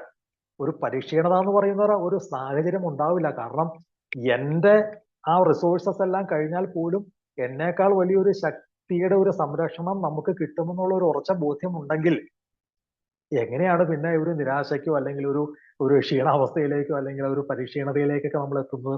അപ്പോൾ പലപ്പോഴും ഞാനൊക്കെ പലപ്പോഴും മറന്നു പോകുന്ന ഒരു കാര്യമാണ്. അതുകൊണ്ടാണ് ഈ അവസാനം ഈ ഷേ എന്ന് പറഞ്ഞുകൊണ്ട് അവരെയും ചീത്ത പറഞ്ഞ് ഇവരെയും ചീത്ത പറഞ്ഞ് ഒരുമാതിരി വല്ലാത്ത മാനസികാവസ്ഥയിലേക്ക് മാറും. കാരണം ചെയ്യാവുന്ന എല്ലാ കാര്യങ്ങളും ചെയ്തു, പക്ഷെ എന്നിട്ടും ഒരു രക്ഷയില്ല എന്ന് പറയുമ്പോൾ പിന്നെ ഈ സ്വയം ശപിക്കലായി, അല്ലെങ്കിൽ അവരെ ശപിക്കലായി, ഇവരെ വഴക്ക് പറയലായി, കുടിക്കുന്നില്ല എന്നുള്ള ഒരു കാര്യം മാത്രം ഒഴിച്ചാൽ ബാക്കിയെല്ലാം ചെയ്യും. അപ്പൊ അതിൽ നിന്ന് മാറി എന്തുകൊണ്ടാണ് ആ ഒരു എന്നേക്കാൾ വലിയൊരു ശക്തിയുടെ ഇടപെടലിനുള്ള ഒരു സാഹചര്യം പോലും കൊടുക്കാതെ പലപ്പോഴും മദ്യത്തിലേക്ക് വീണ് പൊയ്ക്കൊണ്ടിരുന്നത് എന്നുള്ള ഒരു ചിന്തയാണ്. അപ്പം ക്ഷീണിച്ചിരിക്കുക അല്ലെങ്കിൽ പരിശീലനാവുക എന്ന് പറയുമ്പോൾ നമ്മുടെ ആ ഒരു ശാരീരികാധ്വാനത്തിന്റെ ഫലമായിട്ട് റെസ്റ്റ് എടുക്കണം, അതൊക്കെ നല്ല കാര്യം കേട്ടോ, മോശം കാര്യം നല്ല ഞാൻ പറഞ്ഞത്. പക്ഷെ അതിനും അപ്പുറത്തേക്ക് നമ്മൾ നമ്മുടെ നിസ്സഹായാവസ്ഥയിൽ നിരാശനായി പോകാതെ ആ ഒരു വലിയ ശക്തിയുടെ ഇടപെടലിന് അവസരം കൊടുക്കുക എന്നുള്ളൊരു സാഹചര്യം കൂടി നമ്മൾ അതിനോടൊപ്പം ഓർത്തിരിക്കേണ്ടതുണ്ട്. അപ്പം നമ്മളോട് ക്ഷീണിച്ചിരിക്കരുത് എന്ന് പറയുമ്പോൾ അതിനർത്ഥം അതുവരെ കൊണ്ടുവന്ന് എത്തിക്കാന്നല്ല, മറിച്ച് അതിന് മുൻപേ തന്നെ നമുക്ക് ഈ ഒരു വലിയ സഹായത്തിന് വേണ്ടി നമ്മൾ എത്രയോ പ്രാർത്ഥനകളൊക്കെ നമ്മൾ ആൽക്കഹോളിക്സ് അനോണിമസിൽ നമ്മൾ നോക്കുന്നുണ്ട്. എത്രയോ പ്രാർത്ഥനകൾ, എത്രയോ എന്താ പറയാ സുബോധം നിലനിർത്താൻ ആവശ്യമായുള്ള ടിപ്സുകൾ, ഇതൊക്കെ പ്രാർത്ഥന എന്ന് പറയുമ്പോൾ ഇതൊക്കെയാണല്ലോ. ആ ഒരു കാര്യങ്ങളൊന്നും അവലംബിക്കാതെ അയ്യോ എല്ലാം പോയി, എല്ലാം നഷ്ടപ്പെട്ടു, ലോകം അവസാനിപ്പിച്ചു, എല്ലാം തീർന്നു, എനിക്കൊക്കെ പലപ്പോഴും വരുന്ന ഒരു തീർന്നു, ഇടപാട് തീർന്നു എന്ന് പറഞ്ഞ് ആ എന്താ പറയാ വാളും പരിചയം നിലത്ത് വച്ച് കീഴടങ്ങുന്ന ഒരവസ്ഥ. പക്ഷെ എന്തുകൊണ്ട് നമ്മൾ ഈ വലിയ ശക്തി എന്നൊക്കെ പറയുമ്പോൾ പോലും ആൽക്കഹോളിക്സ് അനോണിമസ് നമ്മളോട് പറയുന്ന മാർഗങ്ങൾ എന്തുകൊണ്ടാണ് അവനവന്റെ ജീവിതത്തിൽ പ്രയോഗിക്കാൻ മടി കാണിക്കുന്നത്, അല്ലെങ്കിൽ എന്തുകൊണ്ടാണ് അതിനോടൊരു അകൽച്ച പലപ്പോഴും കാണിക്കുന്നത്? അത് പാടില്ല. കാരണം അതിനെ ഞാൻ സമയാസമയങ്ങളിൽ എടുത്ത് ഉപയോഗിച്ചാൽ മാത്രമാണ് എനിക്ക് ആ മാനസികാവസ്ഥയിൽ നിന്നും ഒരു മോചനം ലഭിക്കുകയുള്ളൂ. അപ്പൊ അതില്ലാതെ അതിനൊന്നും തയ്യാറാവില്ല, മറിച്ച് ആ ഒരു വല്ലാത്ത അവസ്ഥയിൽ പരിക്ഷീണനായിട്ട് ഈ യുദ്ധം കഴിയുമ്പോൾ അങ്ങ് കീഴടങ്ങുന്ന ഒരു അവസ്ഥയുണ്ടല്ലോ, ആ ഒരു അവസ്ഥയിലേക്ക് പോകുന്നതിന് മുൻപ് ആൽക്കഹോളിക്സ് അനോണിമസ് എന്നോട് പറയുന്ന ചില കാര്യങ്ങൾ, നീ ഇത് ചെയ്യണം, ഇത് ചെയ്യണം, ഇത് ചെയ്യണം, അല്ലെ ഇത് ചെയ്യരുത്, ചെയ്യരുത്, ചെയ്യരുത്. എന്തുകൊണ്ട് എനിക്ക് ആ വിവേകപൂർവ്വം കൃത്യം സമയത്ത് ഓരോരോ തത്വങ്ങൾ എന്റെ ജീവിതത്തിലേക്ക് എടുത്ത് ഉപയോഗിച്ച് ആ മാനസികാവസ്ഥയിൽ നിന്നും മോചനം നേടാൻ എന്തുകൊണ്ട് ശ്രമിക്കുന്നില്ല എന്നുള്ളതാണ്. ഇപ്പൊ പരിക്ഷീണനായിട്ടിരിക്കരുത്, അല്ലെങ്കിൽ എന്താ പറയാ ക്ഷീണിച്ചിരിക്കരുതെന്ന് പറയുമ്പോൾ വെറും ആ ഒരു നമ്മുടെ ശാരീരിക ക്ഷീണത്തെയോ അല്ലെങ്കിൽ മാനസിക ക്ഷീണത്തെയോ മാത്രം അതിൽ മാത്രം ഒതുക്കി നിർത്താതെ ഇങ്ങനെയുള്ള ചില കാര്യങ്ങൾ കൂടെ, കാരണം എന്റെ കഴിവുകൾക്ക് അല്ലെങ്കിൽ എന്റെ ചില കാര്യങ്ങൾക്ക് ഒരു പരിമിതിയുണ്ട്. പക്ഷെ പരിമിതി ഇല്ലാത്ത അപരിമേയമായിട്ടുള്ള മറ്റൊരു കാര്യം കൂടെ ആൽക്കഹോളിക്സ് അനോണിമസിലുണ്ട്.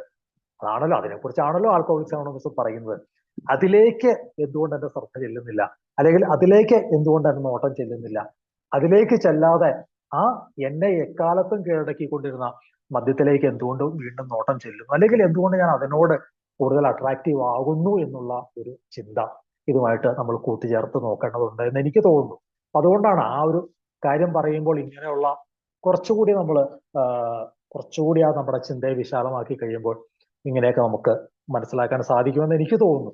ആ ഈ ഒരു 4 കാര്യങ്ങളെ കുറിച്ചും സാമാന്യമായിട്ട് ഇങ്ങനെയൊക്കെ നമുക്ക് ചിന്തിക്കാം. വിശന്നിരിക്കരുതെന്ന് പറയുമ്പോൾ വെറും ശരീരത്തിന്റെ വിശപ്പിനെ കുറിച്ച് അപ്പുറത്ത് നമ്മൾ കുറച്ച് കാര്യങ്ങൾ, കോപം നമ്മളെ എങ്ങനെ ഇങ്ങനത്തെ കാര്യങ്ങളിലേക്ക് കൊണ്ടുവന്ന് എത്തിക്കുന്നു, ഏകാന്തത എങ്ങനെയാണ് നമ്മൾ മറികടക്കേണ്ടത്, അല്ലെങ്കിൽ ഈ ടയർഡ്നെസ് പറയുമ്പോൾ എങ്ങനെയാണ് നമ്മൾ കുറച്ചുകൂടി വിശാലമായിട്ട് ആ ഒരു കൺസെപ്റ്റിനെ മനസ്സിലാക്കി എടുക്കേണ്ടതെന്നൊക്കെ നോക്കിക്കഴിയുമ്പോൾ നമുക്കറിയാം ആൽക്കഹോളിക്സ് അനോണിമസ് മദ്യാസക്തനോട് പറയുന്ന ഒരു കാര്യവും അപ്രധാനമുള്ളതല്ല, അല്ലെങ്കിൽ ഒരു കാര്യവും തെറ്റുള്ളതല്ല. മറിച്ച് എല്ലാ കാര്യങ്ങളും നമ്മുടെയൊക്കെ ജീവിതത്തിൽ എപ്പോഴെപ്പോഴെങ്കിലും നമുക്ക് പ്രയോജനം വരുന്നതാണ്. അതില് ഈ ഒരു വിഷയം, ഈ ഹോൾട്ട് എന്ന് പറയുന്ന ആ ഒരു വിഷയത്തിൽ പറഞ്ഞിരിക്കുന്ന കാര്യങ്ങൾ നമുക്ക് പലപ്പോഴും നമുക്ക് പ്രയോജനം ചെയ്യുന്നതാണെന്നാണ് എൻ്റെ ഒരു അനുഭവവും എൻ്റെ ഒരു ബോധ്യവും.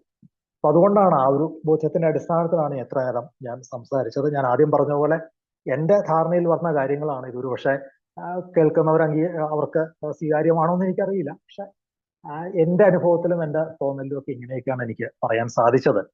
ഏതായാലും സമയവും ഏതാണ്ട് കഴിയാറായി. എല്ലാവരോടും എന്നെ കേട്ടിരുന്ന എല്ലാവർക്കും നന്ദി പറയുകയാണ്. ഈ അവസരം തന്ന ജ്വാല ഗ്രൂപ്പിനും നന്ദി പറയുന്നു. ഞാൻ പറഞ്ഞ പോലെ കുറെ കാലമായി ഈ ഒരു സംവിധാനമൊക്കെ ആയിട്ട് ബന്ധപ്പെട്ടിട്ട്. ഏതായാലും എല്ലാവർക്കും നന്ദി. Thank you. Thank you Rajesh ചേട്ടാ. Thank you. ഞങ്ങൾ